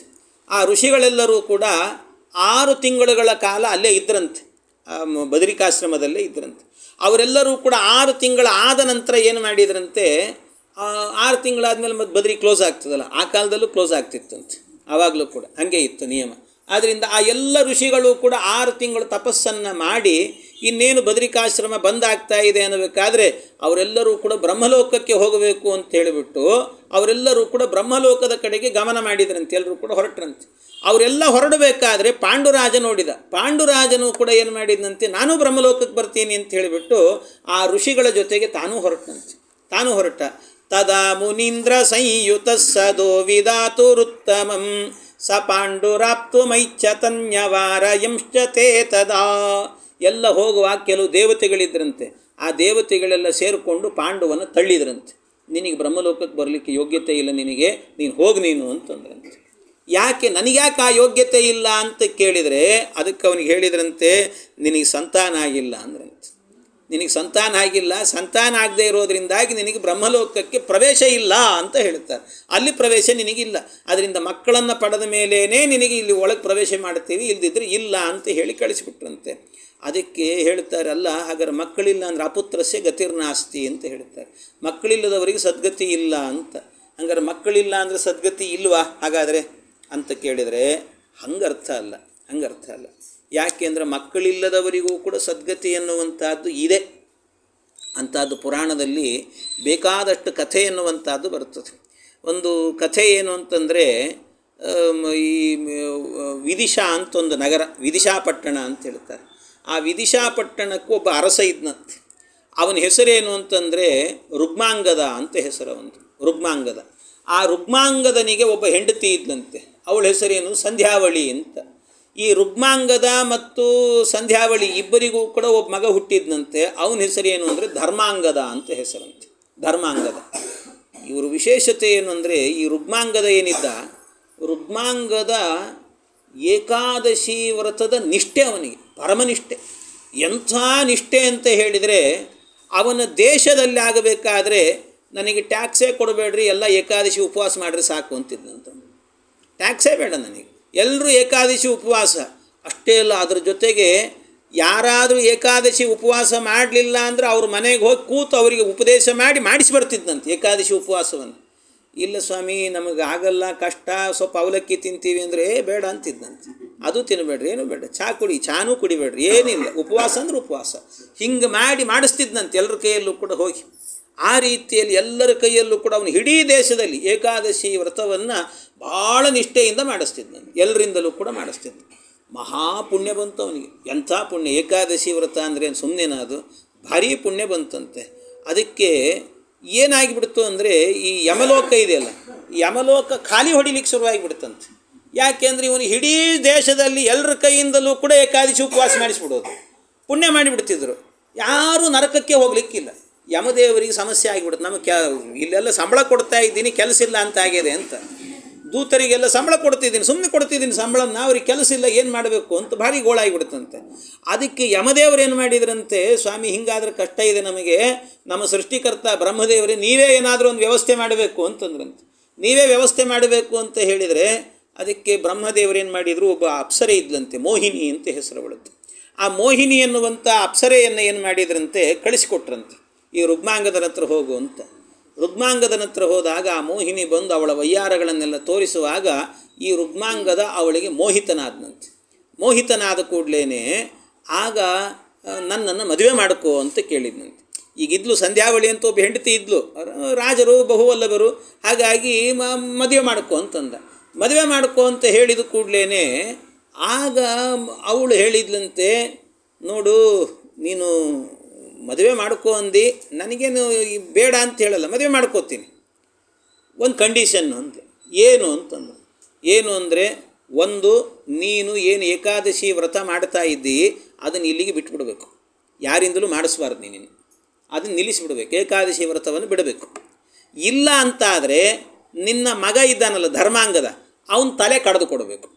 ಎರಡರಲ್ಲೂ ಒಂದು ಮಾಡಿದೆ ಅಂತ ಆದರೆ ನಾನು ನಿನ್ನನ್ನು ಮದುವೆ ಮಾಡ್ಕೋತೀನಿ ಅಂತ ಹೇಳಿದ್ದಂತೆ. ಎರಡರಲ್ಲೊಂದು, ಒಂದೋ ಏಕಾದಶಿ ವ್ರತ ಬಿಡಬೇಕು, ಇಲ್ಲ ಅಂತಾದರೆ ಧರ್ಮಾಂಗದನ ತಲೆ ಕಡ್ದು ಕೊಡಬೇಕು ಅಂತ ರುಗ್ಮಾಂಗದನಿಗೆ ಹೇಳಿದ್ನಂತೆ. ಇಷ್ಟು ಹೇಳಿದಾಗ ಆ ಧರ್ಮಾಂಗದ ಅಲ್ಲಿಗೆ ಬಂದಂತೆ. ಬಂದಾಗ ಆ ಧರ್ಮಾಂಗದ ಹೇಳಿದ್ನಂತೆ, ಅಪ್ಪ ಆ ಮೋಹಿನಿ ಕೇಳ್ತಾ ಇರುವಂಥದ್ದು ಒಂದೋ ಏಕಾದಶಿ ವ್ರತ ಬಿಡು ಅಂತ, ಇಲ್ಲ ಅಂದರೆ ನನ್ನ ತಲೆ ಕಡ್ದು ಕೊಡು ಅಂತ. ಅದಕ್ಕೆ ನಾನೇ ನನ್ನ ತಲೆ ಕಡ್ದು ಕೊಡ್ಲಿಕ್ಕೆ ಸಿದ್ಧ ಇದ್ದೇನೆ, ಏಕಾದಶಿ ವ್ರತವನ್ನು ಮಾತ್ರ ಬಿಡಬೇಡ ನೀನು ಅಂತ ಹೇಳಿದ್ದೆ. ತಲೆ ಮೇಲೆ ಕತ್ತನ್ನು ಹಾಗೆ ಇಟ್ಟುಕೊಂಡು, ಕತ್ತಿಯನ್ನು ಇಟ್ಟುಕೊಂಡು ಇನ್ನೇನು ಕಡ್ದು ಬಿಡ್ತೇನೆ ಅಂತ ಅನ್ನುವಂತೆ ರೆಡಿಯಾಗಿ ನಿಂತುಕೊಂಡಂತೆ ಧರ್ಮಾಂಗದ. ತನ್ನ ತಲೆಯನ್ನು ತಾನೇ ಕಡ್ಕೊಂಡು ಕೊಡ್ತೇನೆ ನಾನು, ಏಕಾದಶಿಯನ್ನು ಮಾತ್ರ ಬಿಡಬೇಡ ನೀನು ಅಂತ ಹೇಳಿದ್ನಂತೆ. ಇನ್ನೇನು ತಲೆ ಕಡ್ಕೊಳ್ತಾನೆ ಅಂತ ಅನ್ನುವಾಗ ಆಗ ಸಾಕ್ಷಾತ್ತಾಗಿ ಭಗವಂತನೇ ಬಂದನಂತೆ, ಪರಮಾತ್ಮನೇ ಬಂದು ನಿಮ್ಮ ಏಕಾದಶಿ ವ್ರತವನ್ನು ಮೆಚ್ಚಿದ್ದೇನೆ ನಾನು, ಸಾಯೋ ಕಾಲ ಬಂದರೂ ಕೂಡ ಏಕಾದಶಿ ಬಿಡೋದಿಲ್ಲ, ನಾವು ಸಾವು ಬೇಕಾದರೂ ಕೂಡ ಸ್ವೀಕಾರ ಮಾಡ್ತೇವೆ ಅಂತ ಹೇಳಿದ್ರಲ್ಲ, ನಿಮ್ಮನ್ನು ಉದ್ಧಾರ ಮಾಡ್ತೇನೆ ಅಂತ ಅಲ್ಲಿಂದಲೇ ಧರ್ಮಾಂಗದನನ್ನು ಮೋಕ್ಷಕ್ಕೆ ಕರ್ಕೊಂಡು ಹೋದನಂತೆ. ಆ ಧರ್ಮಾಂಗದನಿಗೆ ಅವನಿಗೆ ಮಕ್ಕಳಿಲ್ಲ, ನಿಯೋಗ ಪದ್ಧತಿಯಿಂದನೂ ಮಕ್ಕಳಿಲ್ಲ, ಹೆಂಡತಿ ಇಲ್ಲ, ಏನೂ ಇಲ್ಲ ಅವನಿಗೆ. ಮತ್ತು ಆದರೂ ಕೂಡ ಸಂತಾನ ಆಗದೇನೆ ಅವನಿಗೆ ಮೋಕ್ಷ ಕೊಟ್ಟಿದ್ದಾನೂ ಇಲ್ಲ ಭಗವಂತ. ಹಾಗಾದರೆ ಸಂತಾನದಿಂದಲೇ ಮೋಕ್ಷ ಅಂತ ನಿಯಮ ಇಲ್ಲ, ಅಪುತ್ರಸ್ಯ ಗತಿರ್ನಾಸ್ತಿ ಅನ್ನುವಂಥದ್ದಿಲ್ಲ, ಮಕ್ಕಳಿಲ್ಲ ಅಂದರೆ ಮೋಕ್ಷ ಆಗಲ್ಲ ಅನ್ನೋದಿಲ್ಲ. ಏನು ಬದುಕಿರುವಾಗ ನಿಷ್ಠೆಯಿಂದ ಬದುಕಿದರೂ ಸಾಕು, ಅದರಿಂದಲೂ ಮೋಕ್ಷ ಕೊಡ್ತಾನಂತೆ ಪರಮಾತ್ಮ. ಆದ್ದರಿಂದ ಮದುವೆನೇ ಆಗಬೇಕು, ಮೋಕ್ಷ ಅದು ಮಕ್ಕಳೇ ಆಗಬೇಕು, ಇದರಿಂದಲೇ ಮೋಕ್ಷ ಹಂಗೇನಿಲ್ಲ. ಯಾಕೆ ಧರ್ಮಾಂಗದನಿಗೇನೂ ಇರಲಿಲ್ಲ, ಏನೂ ಇಲ್ಲದಿದ್ದರೂ ಕೂಡ ಬರೀ ಒಂದು ಏಕಾದಶಿ ನಿಷ್ಠೆ ಇಟ್ಟುಕೊಂಡೇನೆ ಮೋಕ್ಷವನ್ನು ಪಡೆದಿದ್ದಾನಂತೆ. ಹಾಗಾಗಿ ಮಕ್ಕಳಿಲ್ಲ ಅಂದರೆ ಸದ್ಗತಿ ಆಗಲ್ಲ ಅನ್ನುವಂಥದ್ದಿಲ್ಲ. ಆದರೆ ಮತ್ತೆ ಪಾಂಡುರಾಜ ಹೋಗಬೇಕಾದ್ರೆ ನಿನಗೆ ಮಕ್ಕಳಿಲ್ಲ ಆದ್ದರಿಂದ ನಿನಗೆ ಬ್ರಹ್ಮಲೋಕಕ್ಕೆ ಬರಲಿಕ್ಕೆ ಯೋಗ್ಯತೆ ಇಲ್ಲ ಅಂತ ತಳ್ಳಿದ್ರಲ್ಲ, ಯಾಕೆ ತಳ್ಳಿದ್ರು ಅಂತ ಕೇಳಿದರೆ ಅದಕ್ಕೆ ಅವನು ಅವತಾರ ಮಾಡಿದ್ದು ಯಾಕೆ ಅಂದರೆ ಮಕ್ಕಳನ್ನು ಪಡಿಲಿಕ್ಕೇನೆ ಅವತಾರ ಮಾಡಿದ್ದವು. ಆ ಅವತಾರದ ಹಿನ್ನೆಲೆ ಇರ್ತದೆ. ಕೆಲವರಿಗೆ ಒಂದೊಂದು ಅಂತ ಇರ್ತದೆ.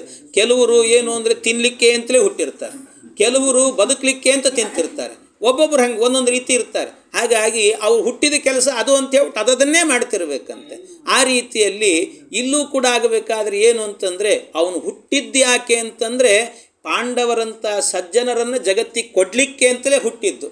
ಅದಕ್ಕೋಸ್ಕರ ಯದರ್ಥಮೇಶ ಜಾಯತೆ ಪುಮಾನ್ ಹಿ ತಸ್ಯ ಸೋಕೃತೆ ಶುಭಾಂ ಗತಿಂ ನತು ವ್ರಜೆ ಧ್ರುವಂ ತತೋನ್ಯವಾರಯನ್.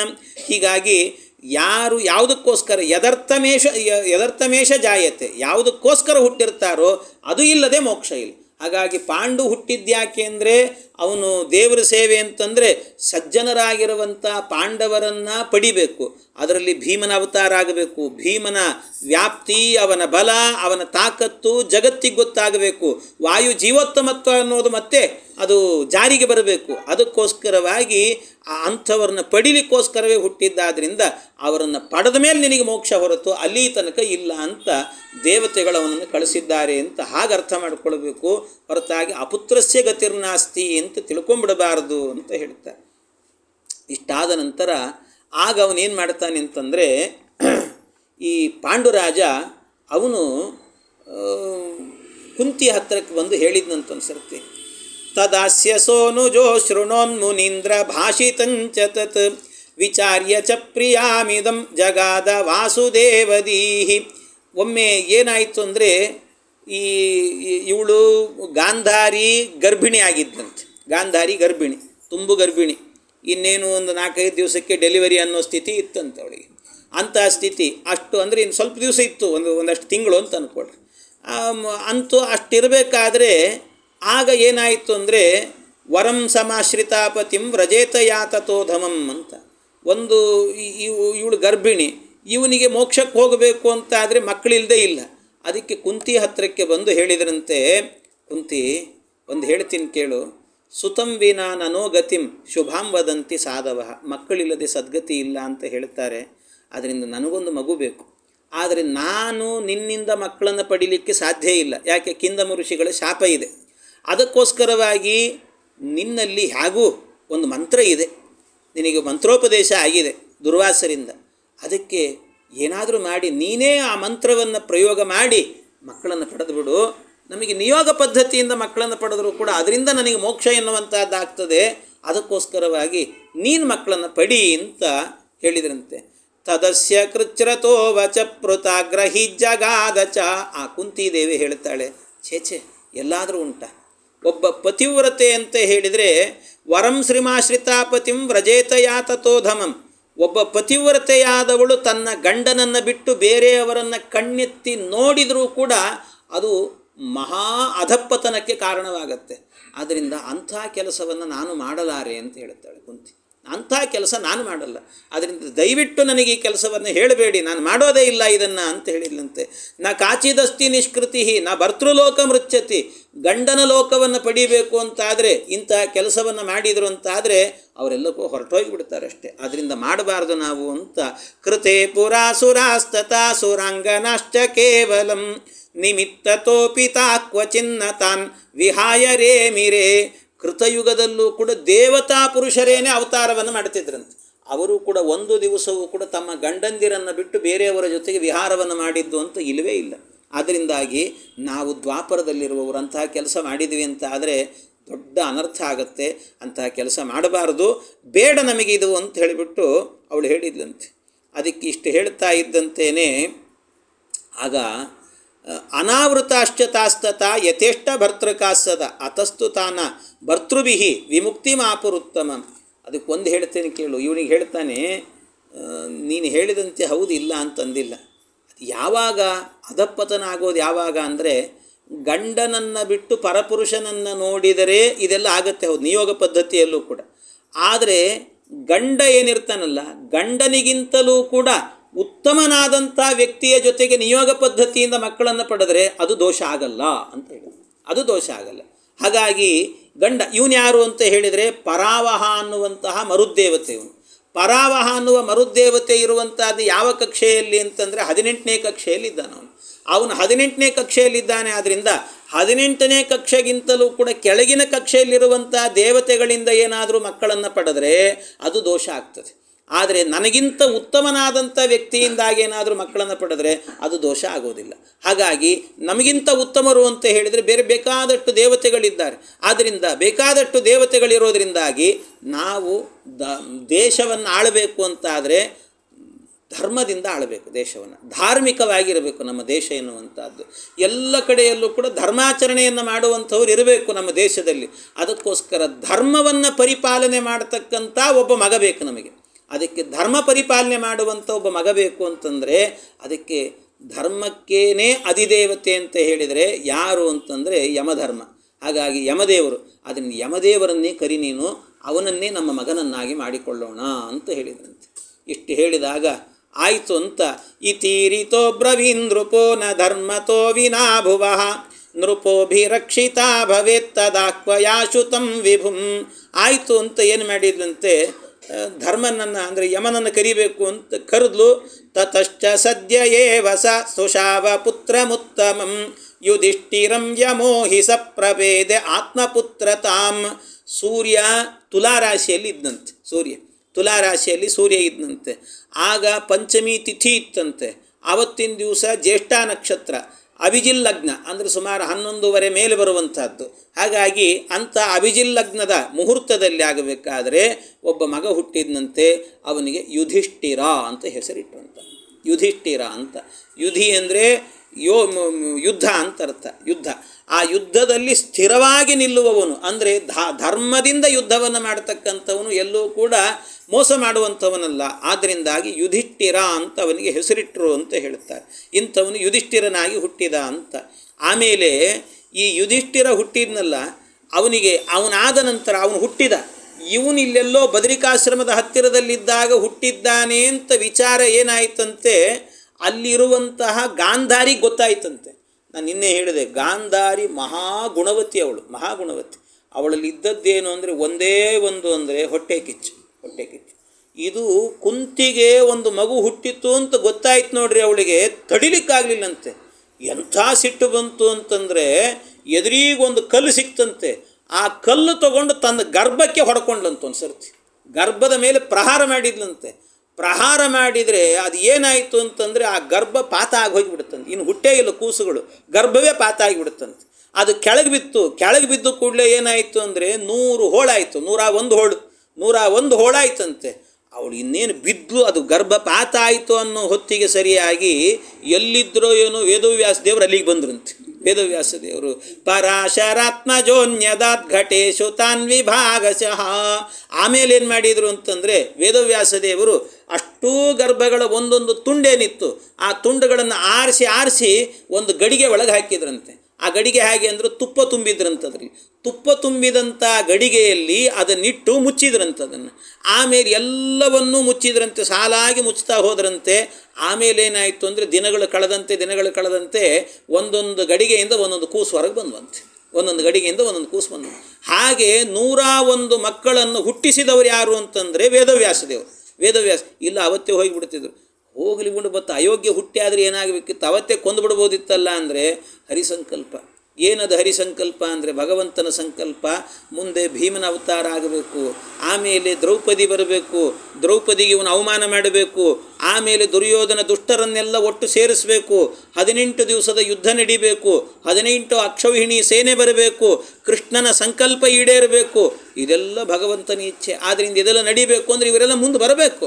ಹಾಗೆ ಆದ್ದರಿಂದಾಗಿ ವೇದವ್ಯಾಸ ದೇವರು ಏನು ಮಾಡಿದ್ರಂತೆ, ಒಬ್ಬೊಬ್ಬರನ್ನು ಕೂಡ ಮಡಿಕೆಗಳಲ್ಲಿ ಇಡ್ತಾ ಹೋದ್ರಂತೆ. ಮಡಿಕೆಗಳಲ್ಲಿ ಹೀಗೆ ಇಡ್ತಾ ಹೋದಂತೇನೆ ಅಂದರೆ ಇದೆಲ್ಲ ಏನಂದ್ರೆ ಅವಳಿಗೆ ಹೊಟ್ಟೆ ಕಿಚ್ಚು ಬಂತಲ್ವ, ಅದು ಬಂತು ಅಂದರೂ ಕೂಡ ಹುಟ್ಟುವಾಗಲೇ ಆ ಮಗು ಎಂಥದ್ದು ಅಂತ ತೋರಿಸಿದೆ ನೋಡಿ. ಅಲ್ಲಿರೋ ಮಕ್ಕಳು ಎಂಥವರು ಅಂತ ತೋರಿಸಿದ್ದಾರೆ ಎಲ್ಲರೂ ಕೂಡ.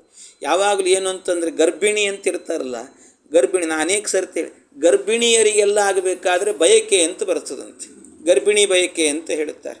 ಇವು ಏನಂತಾರಲ್ಲ, ಗಂಡಸರಿಗೆ ಗೊತ್ತಾಗಲ್ಲ ಕೆಲವೊಮ್ಮೆ. ಗರ್ಭಿಣಿ ಆಗಿರ್ತಾರೆ ಅಂದ್ರೆ ಸಾಕು, ಹುಳಿ ಮಾವಿನಕಾಯಿ ಹುಣಸೆಕಾಯಿ ತಂದಿಟ್ಬಿಡ್ತಾರೆ, ತಿನ್ನಿರಿ ಅವಕ್ಕೆ ಅಪೇಕ್ಷೆ ಇರ್ತದೋ ಇಲ್ಲೋ, ಏನು ತಿನ್ನಬೇಕನ್ಸಿರ್ತದೋ ಗೊತ್ತಿರೋ, ಸುಮ್ಮನೆ ಹುಳಿ ಅಂತ ತಂದಿಟ್ಬಿಡೋದು, ಹಂಗೆ ಮಾಡ್ತಿರ್ತಾರೆ.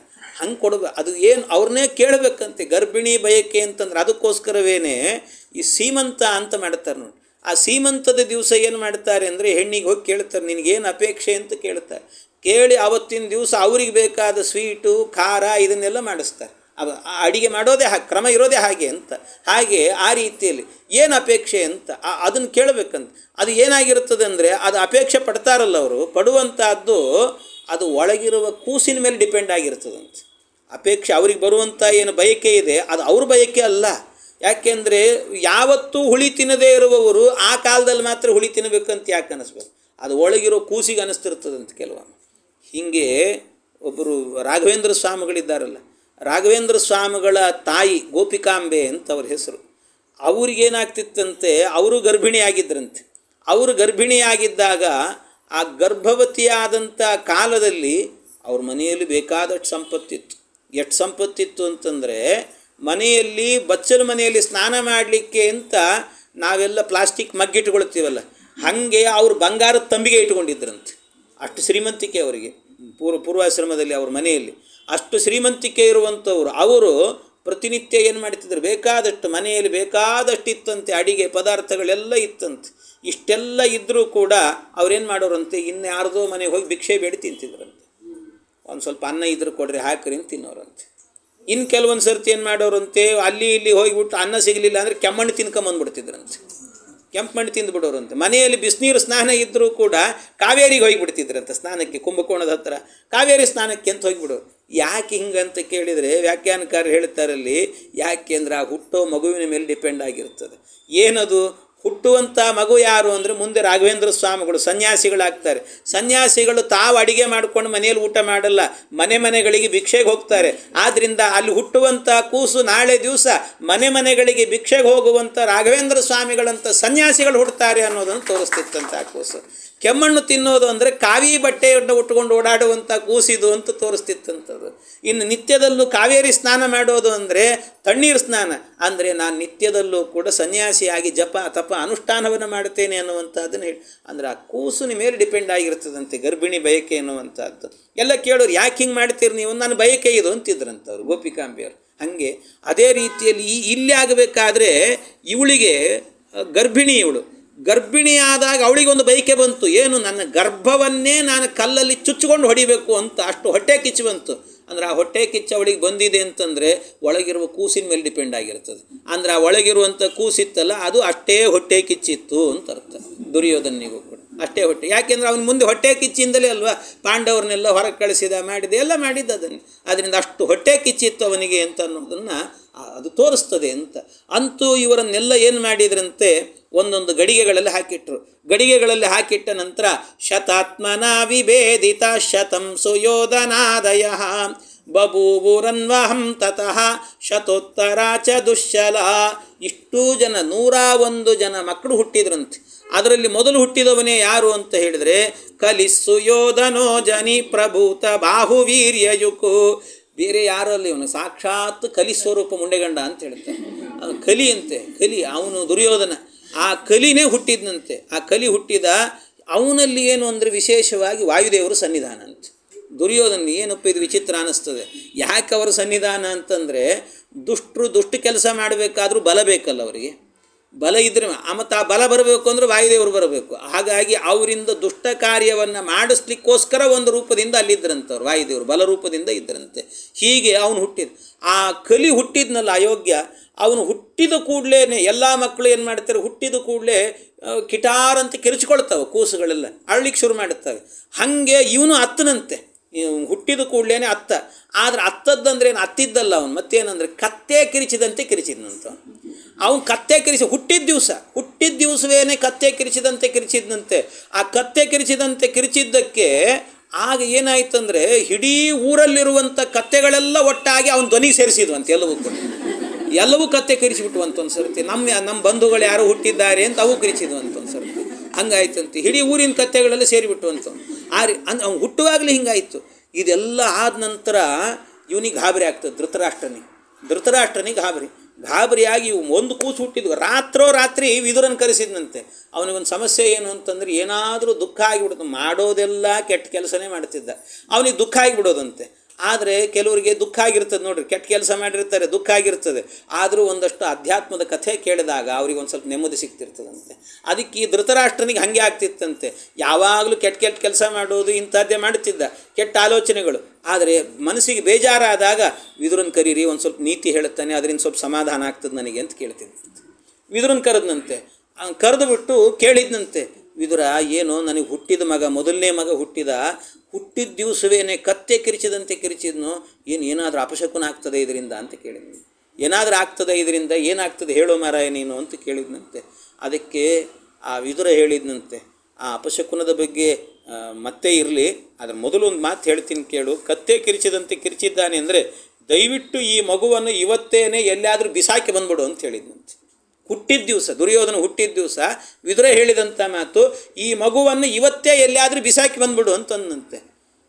ಅವನು ಹೇಳಿದ, ಏನು ನನ್ನ ಮಗನನ್ನು ಬಿಸಾಕು ಅಂತಿದ್ದೀಯಲ್ಲೋ, ನನ್ನ ಕೂಸೋದು, ನನ್ನ ಕರುಳೋದು, ನಾನು ಹೆಂಗೆ ಬಿಸಾಕ್ಲಿಕ್ಕೆ ಸಾಧ್ಯ ಅಂತಂದ. ನೋಡು, ಇವತ್ತು ನೀನು ಇವನನ್ನು ಬಿಸಾಕಲಿಲ್ಲ ಅಂತ ಆದರೆ ಮುಂದೆ ನಿನ್ನ ಕುಲವನ್ನು ನಾಶ ಮಾಡ್ತದಿದು ಅಂತ ಹೇಳಿದಂತೆ.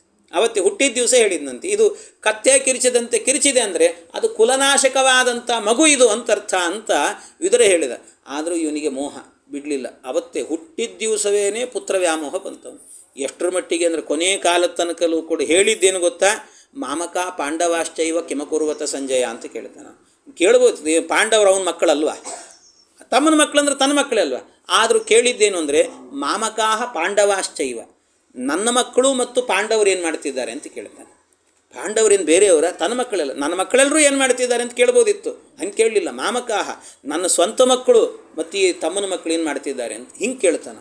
ಅಂದರೆ ಅಷ್ಟು ಮೋಹ, ಪುತ್ರ ವ್ಯಾಮೋಹ ಅಂತ ಹೇಳ್ತಾರೆ. ಕೆಲವ್ರಿಗೆ ಬಂದ್ಬಿಡ್ತದಂತೆ, ಕೆಲವರಿಗೆ ಹೇಳಲಿಕ್ಕಾಗದೇ ಇರುವಷ್ಟು ಧೃತರಾಷ್ಟ್ರನ ಹಾಗೆ ಪುತ್ರ ವ್ಯಾಮೋಹ. ಇವತ್ತೆಲ್ಲ ನೋಡ್ತಿರ್ತೀವಿ ನಾವು, ಇವತ್ತೆಲ್ಲ ಏನು ದೊಡ್ಡ ದೊಡ್ಡ ರಾಜಕಾರಣಿಗಳು ಅಂತೆಲ್ಲ ನೋಡ್ತೀವಿ, ಪುತ್ರ ವ್ಯಾಮೋಹನೇ. ನಾವಾದ ನಂತರ ನಮ್ಮ ಮಕ್ಕಳು ಕೂಡಬೇಕು ಅಂತಲೇ ಇರ್ತಾರೆ ಅವರು. ಹೀಗೆ ಆ ರೀತಿ ಆ ವ್ಯಾಮೋಹ ಎನ್ನುವಂಥದ್ದು ಬಂತಂಥವನಿಗೆ. ಪುರಾಹಿ ಮೇರು ಮೂರ್ಧನಿತ್ರಿವಿಷ್ಟ ಪೌಕ ಸಾಂವಚಃ ವಸುಂಧರ ತಲೋದ್ಭವೋನ್ಮುಖಂ ಶ್ರುತಂ ದಿತೇ ಸುತೈ. ಇವನು ಕಲಿ. ಆ ಕಲಿ ಹುಟ್ಟೋ ಕಾಲಕ್ಕೆ ಸರಿಯಾಗಿ ಬೇರೆ ದೈತ್ಯರೆಲ್ಲರೂ ಕೂಡ ರುದ್ರದೇವರನ್ನು ಕುರಿತು ತಪಸ್ಸು ಮಾಡಿದ್ರಂತೆ. ಆಗ ಹೇಳಿದ್ನಲ್ಲ, ರುದ್ರದೇವರನ್ನು ತಪಸ್ಸು ಮಾಡಿ ಅವರೆಲ್ಲ ಕೇಳ್ಕೊಂಡದ್ದೇನು ಅಂದರೆ ನಮಗೆ ಬಲ ಬರಲಿ ಅಂತ ಕೇಳಿಲ್ಲ, ನಮ್ಮ ಅಧಿಪತಿಯಾಗಿ ಹುಟ್ಟುತ್ತಾ ಇರುವಂಥ ಕಲಿ ಏನಿದ್ದಾನೆ ಅಯೋಗ್ಯ, ಅವನಿಗೆ ಅಜೇಯತ್ವ ವರವನ್ನು ಕೊಡ್ರಿ ಅಂತ ಕೇಳಿದ್ರಂತೆ. ಇದೆಲ್ಲ ರುದ್ರದೇವರ ಹತ್ರ ವರ ಕೇಳಿದ್ದಂತೆ. ರುದ್ರದೇವರ ಹತ್ರ ಹೋಗಿ ಇಂಥ ವರವನ್ನು ವೃತಶ್ಚ ದೇವ ಕಂಠಕೋಖ್ಯ ವದ್ಯ ಏವ ಸರ್ವತಃ ಇದನ್ನು ಕೇಳಿದರು. ಇವನು ಹುಟ್ಟಿದ, ಅಂತೂ ಈ ಕಲಿ ಹುಟ್ಟಿದ, ಇವನಿಗೆ ದುರ್ಯೋಧನ ಅಂತ ಹೆಸರಿಟ್ಟರು ಇವನಿಗೆ. ಆಮೇಲೆ ಇವನಾದ ನಂತರ ಮತ್ತೊಬ್ಬ ಮಗ ಹುಟ್ಟಿದ್ನಂತೆ. ಮತ್ತೊಬ್ಬ 2ನೇ ದಿವಸಕ್ಕೆ ಇನ್ನೊಂದು ಮಗ ಯಾರು ಅಂದರೆ ಸ ದುಃಖ ಶಾಸನೋ ಭವತ್ ತತೋತಿ ಕಾಯ ಸಂಭವ ಸ ವೈ ವಿಕರ್ಣ ಉಚ್ಯತೆ ತತಃಕರೋ ಭವದ್ಬಲಿ. ಈ ಮತ್ತೊಬ್ಬ ಮಗ ಹುಟ್ಟಿದ, ಅವನ ಹೆಸರು ದುಶ್ಯಾಸನ ಅಂತ. ಯಾಕೆ ಅಂದರೆ ಅವನು ಏನು ಶಾಸನಗಳನ್ನು ಮಾಡಿದರೂ ಕೂಡ ಇರೋ ಬರೋ ಜನರಿಗೆ ಸಮಸ್ಯೆನೇ ಆಗ್ತಿತ್ತಂತೆ, ದುಃಖ ಆಗ್ತಿತ್ತಂತೆ. ಆದ್ದರಿಂದ ದುಃಖಕರವಾದ ಶಾಸನವನ್ನು ಮಾಡುತ್ತಿದ್ದ, ಆದ್ದರಿಂದ ಅವನಿಗೆ ದುಶ್ಯಾಸನ ಅಂತ ಹೆಸರಿಟ್ಟಿದ್ದರು. ಯಾರು ಈ ದುಶ್ಯಾಸನ ಅಂದರೆ ಹಿಂದೆ ಭಗವಂತ ರಾಮಾವತಾರದಲ್ಲಿ ರಾವಣ ಇದ್ನಲ್ಲ, ರಾವಣನಿಗೆ ಒಬ್ಬ ಮಗ ಇದ್ದ ಇಂದ್ರಜಿತ್ ಅಂತ. ಆ ಇಂದ್ರಜಿತ್ತೇ ಇವನು ಇಂದ್ರಜಿತ್ತೇನೆ ಈ ದುಶ್ಯಾಸನನಾಗಿ ಹುಟ್ಟಿತ್ತು. ಹೀಗೆ ಆ ದುಶ್ಯಾಸನ ಹುಟ್ಟಿದ. ಹೀಗೆ ಅವನು ಹುಟ್ಟಿದ ನಂತರ ಪರಮನೀಚ ಅವನು ಕೂಡ. ಇವರೆಲ್ಲ ಹುಟ್ಟಿದ್ರಂತೆ. ಆಮೇಲೆ ಏನಾಯಿತು ಅಂದರೆ ಸ ವೈ ವಿಕರ್ಣ ಉಚ್ಯತೆ ತತಃಕರೋ ಭವದ್ಬಲಿ. ಆಮೇಲೇನಾಯಿತು, ಖರ ಹುಟ್ಟಿದ್ನಂತೆ. ವಿಕರ್ಣ ಅಂತ ಒಬ್ಬ ಹುಟ್ಟಿದ. ವಿಕರ್ಣ, ಖರ ಇವರೆಲ್ಲರೂ ಕೂಡ, ಚಿತ್ರಸೇನ ಇವರೆಲ್ಲ ಅನೇಕ ರಾಕ್ಷಸರು. ಕೊನೆಗೆ ಒಂದು ಮಾತನ್ನು ಹೇಳ್ತಾರೆ, ಮಧ್ವಾಚಾರ್ಯ ಹೇಳ್ತಾರೆ, ಇವ್ರದ್ದೇನು ಹೆಸರು ಜಾಸ್ತಿ ಕೇಳ್ತೀರಿ, ಇದೇನು ಕೇಳ್ತೀರಿ, ಅಯೋಗ್ಯರದೆಲ್ಲ 101 ಜನದ್ದೇನು ಸ್ಮರಣೆ ಮಾಡಿದರೆ ಪುಣ್ಯನ ಬರ್ತದೆ, ಅಯೋಗ್ಯರದ್ದು ಬೇಡ, ಸಾಕಿಷ್ಟು ಸಾಕು ಅಂತ ಹೇಳಿ ಕೊನೆಗೊಬ್ಬಳು ಮಗಳು ಹುಟ್ಟಿದ್ಲು ಅಂತ ಹೇಳಿಬಿಡ್ತಾರೆ. ಅವಳು ಯಾರು ಅಂತಂದರೆ ಕುಹು ಪ್ರವೇಶ ಸಂಯುತ ಯಯಾರ್ಜುನೇರ್ವದಾಯಹಿ ತಪಕೃತಂ ತ್ರಿಶೂಲಿನೇ ತಥೋ ಹಿ ಸಾತ್ರ ಜಗ್ನುಷಿ. ಕೊನೆಗೊಬ್ಬ ಮಗಳು ಹುಟ್ಟಿದ್ಲಂತೆ. ಅವಳ ಹೆಸರೇನು ಅಂತಂದರೆ ದುಶ್ಶಲ ಅಂತ ಹೆಸರಂತೆ. ಈ ದುಶ್ಶಲೆ ಯಾರು ಅಂತಂದರೆ ಮೃಷೇತಿ ನಾಮತೋಹಿ ಯಾ. ಮೃಷ ಅಂದರೆ ಸುಳ್ಳು ಅಂತ ಅರ್ಥ. ಸುಳ್ಳಿನ ಅಭಿಮಾನಿ ಅಂತೇಳಿ, ಸುಳ್ಳಿಗೆ ಅಭಿಮಾನಿ, ಅಯೋಗ್ಯಳು ಅಂತ. ಆ ಸುಳ್ಳಿನ ಅಭಿಮಾನಿ ಅವಳು ಹುಟ್ಟಿದ್ಲು ಅಂತ ಹೇಳ್ತಾರೆ. ಆ ಸುಳ್ಳಿನ ಅಭಿಮಾನಿ ಹುಟ್ಟಿದ್ಲಲ್ಲ, ಅವಳಲ್ಲಿ ಏನಾಗಿತ್ತು ಅಂತ ಹೇಳಿದರೆ, ಅವಳಲ್ಲಿ ಕುಹು ಪ್ರವೇಶ ಸಂಯುತ, ಅವಳಲ್ಲಿ ಕುಹು ಅಂತ ಹೇಳಿಬಿಟ್ಟು ಒಬ್ಬಳಿದ್ಲಂತೆ. ಕುಹುವಳು ಅನ್ನುವಂಥ ಒಬ್ಬ, ಅವಳು ಯಾರು ಅಂತಂದರೆ ಕುಹು ಅನ್ನುವವಳು ಈ ಅಮಾವಾಸ್ಯೆ ಇರ್ತದಲ್ಲ, ಅಮಾವಾಸ್ಯೆಗೆ ಅಭಿಮಾನಿ ಅಂತೇಳಿ. ಕೆಲವೆಲ್ಲ ಇದ್ದಾವೆ, ತಿಥಿಗಳಿರ್ತವೆ ಕೆಲವು. ಆ ತಿಥಿಗಳಿಗೆಲ್ಲ ಒಂದೊಂದು ತಿಥಿಗಳಿಗಾಗಬೇಕಾದ್ರೆ ಒಬ್ಬೊಬ್ಬ ಅಭಿಮಾನಿಗಳು ಅಂತಿರ್ತಾರೆ.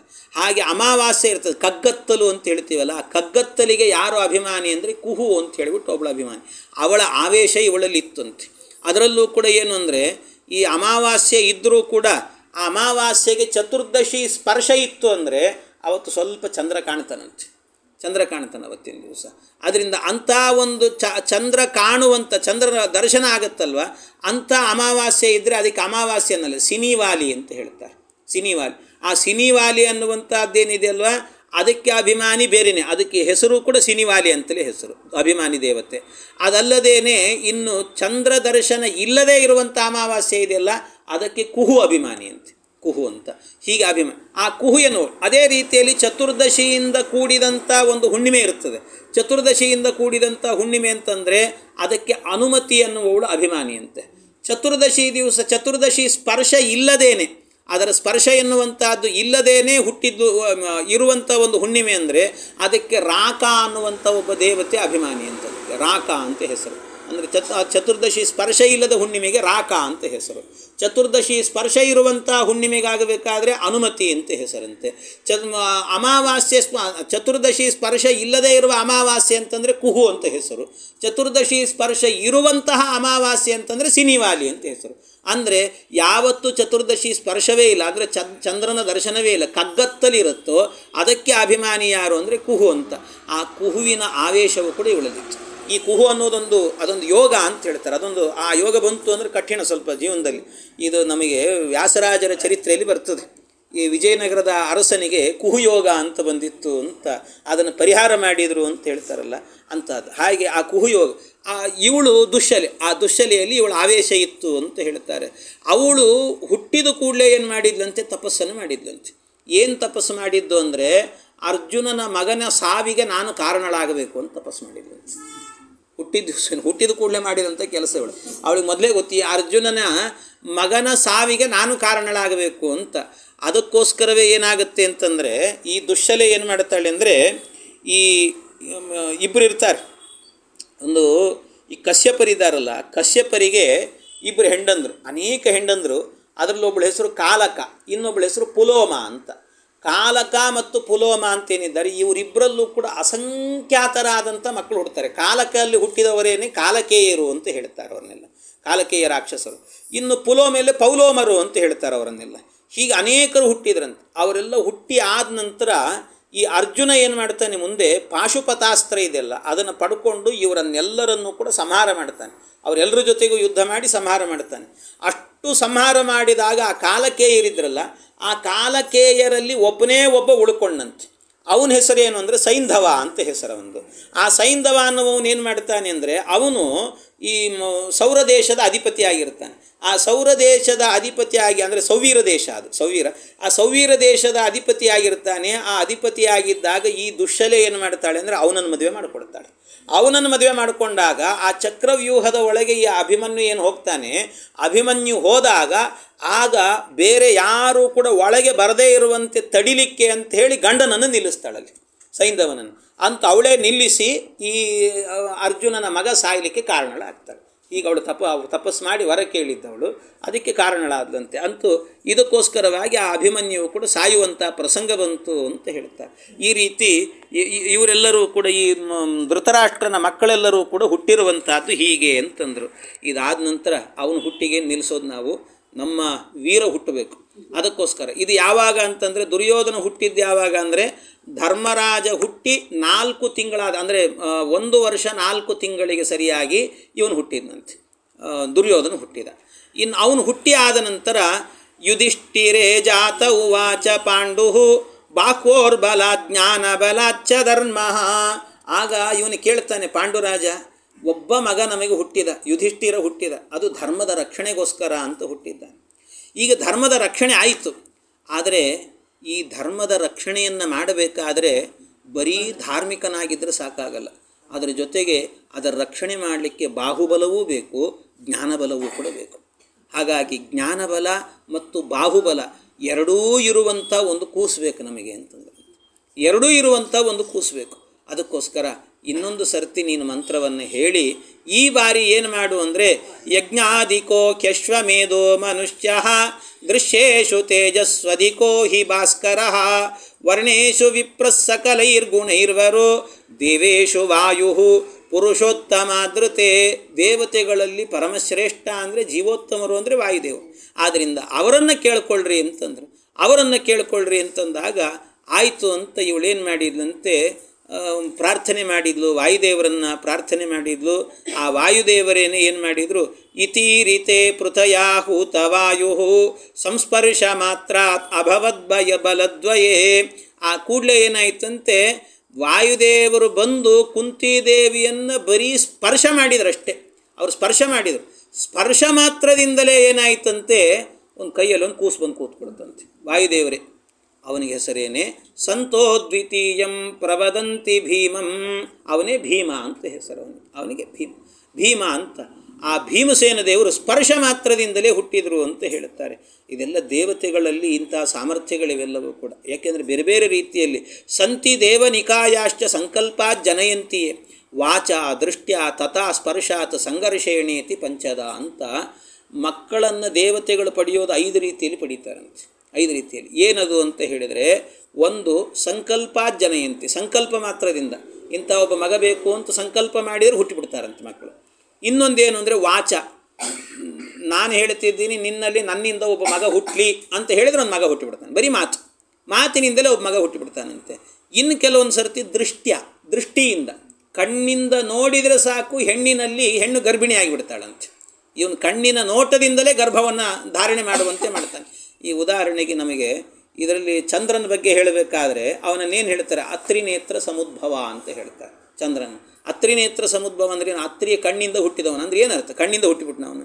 ಕಣ್ಣಿಂದ ಹುಟ್ಟಿದ್ದಂದರೆ ಕಣ್ಣಿನಿಂದ ಕಾಮನೆ ದೃಷ್ಟಿಯಿಂದಾಗಿ ಆ ಅನಸೂಯಾದೇವಿಯನ್ನು ನೋಡಿದ, ಆಗ ಹುಟ್ಟಿದವನೇ ಚಂದ್ರ ಅಂತ ಹಾಗರ್ಥ ಅದಕ್ಕೆ. ಹಾಗೆ ಆಮೇಲೆ ತಥಾ ಸ್ಪರ್ಶಾತು, ಸ್ಪರ್ಶದಿಂದ ಅಂದರೆ ವಾಯುದೇವರಿಗೆ ಮುಟ್ಟಿದ್ರಲ್ಲ, ಮುಟ್ಟಿದ ಮಾತ್ರದಿಂದಲೇ ಕೈಯಲ್ಲಿ ಒಂದು ಕೂಸು ಬಂದು ಕೂತ್ಕೊಳ್ಳುತ್ತೆ. ಸಂಘರ್ಷೇಣ ಅಂತಂದರೆ ಪರಸ್ಪರ ಸಂಪರ್ಕದಿಂದಲೂ ಕೂಡ ಆಗುವಂಥ. ಹೀಗೆ ಒಟ್ಟು 5 ವಿಧವಾದಂಥ ರೀತಿಯಲ್ಲಿ ಮಕ್ಕಳನ್ನು ದೇವತೆಗಳು ಪಡಿತಾರಂತೆ. ಆ ರೀತಿ ದೇವತೆಗಳು, ಹಾಗಾಗಿ ಇಂಥ ಮಕ್ಕಳನ್ನು ಅದಕ್ಕೆ ಸ್ಪರ್ಶ ಮಾತ್ರದಿಂದಲೇ ಹುಟ್ಟಿದವರು ಯಾರು ಅಂತಂದರೆ ವಾಯುದೇವರು ಹುಟ್ಟಿದರು ಅಂತ ಹೇಳುತ್ತಾರೆ. ಹೀಗೆ ವಾಯುದೇವರು ಹುಟ್ಟಿದ್ರಲ್ಲ, ಭೀಮನನ್ನು ಹೆತ್ತಿದ್ದಾರಂತೆ. ಭೀಮನನ್ನು ಹೆತ್ತಿರುವಂತಹದ್ದು ಪಾಲ್ಗುಣ ಶುದ್ಧ ತ್ರಯೋದಶಿ ಬೆಳಿಗ್ಗೆ, ಅದು ಒಂದು ಶಿವಸರ್ಪ ಮುಹೂರ್ತ ಅಂತ ಹೇಳ್ತಾರೆ. ಬೆಳಗಿನ ಜಾವದಲ್ಲಿ ಅದು ಶಿವಸರ್ಪ ಮಿತ್ರ ಮುಹೂರ್ತ ಅಂತ ಕರೀತಾರೆ. ಅಂಥ ಮುಹೂರ್ತದಲ್ಲಿ ಅಂದರೆ ಅದು ಸಾಮಾನ್ಯವಾಗಿ ಬೆಳಿಗ್ಗೆ ಎಷ್ಟು ಅಂತಂದರೆ 8:24ರಿಂದ 9:12 ಒಳಗೆ ಇರುವಂಥ ಮುಹೂರ್ತ ಇದೆಯಲ್ಲ, ಶಿವಸರ್ಪ ಮಿತ್ರ ಮುಹೂರ್ತ ಅಂತ ಕರೀತಾರೆ ಅದನ್ನು. ಆ ಮುಹೂರ್ತದಲ್ಲಾಗಬೇಕಾದ್ರೆ ಭೀಮಸೇನ ದೇವರು ಅವತಾರವನ್ನು ಮಾಡಿದರು ಅಂತ ಹೇಳ್ತಾರೆ. ಆ ಮುಹೂರ್ತದಲ್ಲಿ, ಇಂಥ ಮುಹೂರ್ತದಲ್ಲಿ ಭೀಮಸೇನ ದೇವರು ಹುಟ್ಟಿದ್ರಂತೆ. ಅವರು ಹುಟ್ಟಿದಾಗ ಏನಾಯಿತು ಅಂದರೆ, ಅವರು ಹುಟ್ಟಲಿಕ್ಕೆ ಪುರುಸೊತ್ತಿಲ್ಲ. ಜಗತ್ತಿನಲ್ಲಿ ಇರುವಂತಹ ಏನೇನು ದೈತ್ಯರಿದ್ದರು ಆ ದೈತ್ಯರೆಲ್ಲರೂ ಕೂಡ ವಾಂತಿ ಹೊಡೆದ್ರಂತೆ. ಎಲ್ಲರೂ ಕೂಡ ವಾಂತಿ ಮಾಡಿಕೊಂಡ್ರು. ಎಂಥ ವಾಂತಿ ಅಂದರೆ ರಕ್ತದ ವಾಂತಿಯನ್ನು ಮಾಡಿಕೊಂಡ್ರಂತೆ. ಎಷ್ಟೋ ಜನರಿಗೂ ಕೂಡ ಅವನು ಹುಟ್ಟಿದ್ದಾನೆ ಅಂದರೆ ಅವನು ಹುಟ್ಟಿದ್ದಾನೆ ಅಂತ ಗೊತ್ತಿಲ್ಲ, ಆ ಹುಟ್ಟಿದ ಕಾಲಕ್ಕೆ ಸರಿಯಾಗಿ ಎದೆ ಹೊಡೆದು ಸತ್ತು ಹೋದ್ರಂತೆ ಎಷ್ಟೋ ಜನ. ಬರೀ ಭೀಮ ಹುಟ್ಟಿದ್ದಾನೆ ಅಂದದ್ದಕ್ಕೇನೆ, ಭೀಮ ಹುಟ್ಟಿದ್ದಾನೆ ಅಂದದ್ದಕ್ಕೆ ಎದೆ ಹೊಡೆದು ಸತ್ತರು. ಎಷ್ಟೋ ಜನ ತಡಿಲಿಕ್ಕಾಗದೇನೆ ಜಠರದಲ್ಲಿ ಏನೋ ಸಮಸ್ಯೆಗಳಾಗಿ ವಾಂತಿ ಮಾಡಿಕೊಂಡ್ರು, ರಕ್ತವನ್ನು ವಮನ ಮಾಡಿದರು, ಒದ್ದಾಡಿ ಹೋದ್ರಂತೆ. ಎಷ್ಟೋ ಜನರಿಗೆ ಜ್ವರ ಬಂದೋಯ್ತಂತೆ, ಭೀತಿಯಾಗಿ ಜ್ವರ ಬಂತಂತೆ. ಇಲ್ಲಿ ಭೀಮ ಹುಟ್ಟಿದ್ದಾನೆ ಅಂತ ಅಷ್ಟೇ. ಇನ್ನು ಭೀಮ ಹುಟ್ಟಿದ್ದಾನೆ, ಅವನ ಪರಾಕ್ರಮ ಏನು ಅಂತ ಗೊತ್ತಿಲ್ಲ ಇನ್ನೂ ಕೂಡ. ಅಷ್ಟರಲ್ಲಿ ಅವನು ಹುಟ್ಟಿದ ಕೂಡಲೇ ಇಂಥದ್ದೆಲ್ಲ ನಡೀತು. ಇದೆಲ್ಲ ಏನು ಅಂದರೆ ದೈತ್ಯರಿಗೆ ಸಂಕಟ ಆಗಿದೆ ಅಂತಂದರೆ ಜಗತ್ತಿಗೆ ಮಂಗಳವಾಗ್ತಾ ಇದೆ ಅಂತ ಅರ್ಥ. ಅಂತಹ ಭೀಮಸೇನ ದೇವರ ಅವತಾರ ಎನ್ನುವಂತಹದ್ದು ನಡೆದಿದೆ. ಅವರ ಅವತಾರ ಆದ ನಂತರ ಅವರ ವಿಶೇಷತೆಗಳನ್ನು ಒಂದಷ್ಟು ಹೇಳುತ್ತಾರೆ ಭೀಮಸೇನ ದೇವರದ್ದು. ಆಮೇಲೆ ಮುಂದೆ ಅರ್ಜುನ, ನಕುಲ, ಸಹದೇವ ಇವರೆಲ್ಲ ಅವತಾರ ಮಾಡುತ್ತಾರೆ. ಅದೆಲ್ಲ ಏನು ಅನ್ನೋದನ್ನು ಮತ್ತೆ ನಾಳೆ ದಿವಸ ಸೇರಿದಾಗ ಚಿಂತನೆ ಮಾಡೋಣ ಅಂತ ಹೇಳ್ತಾರೆ. ಕೃಷ್ಣ ಅರ್ಪಣೆ.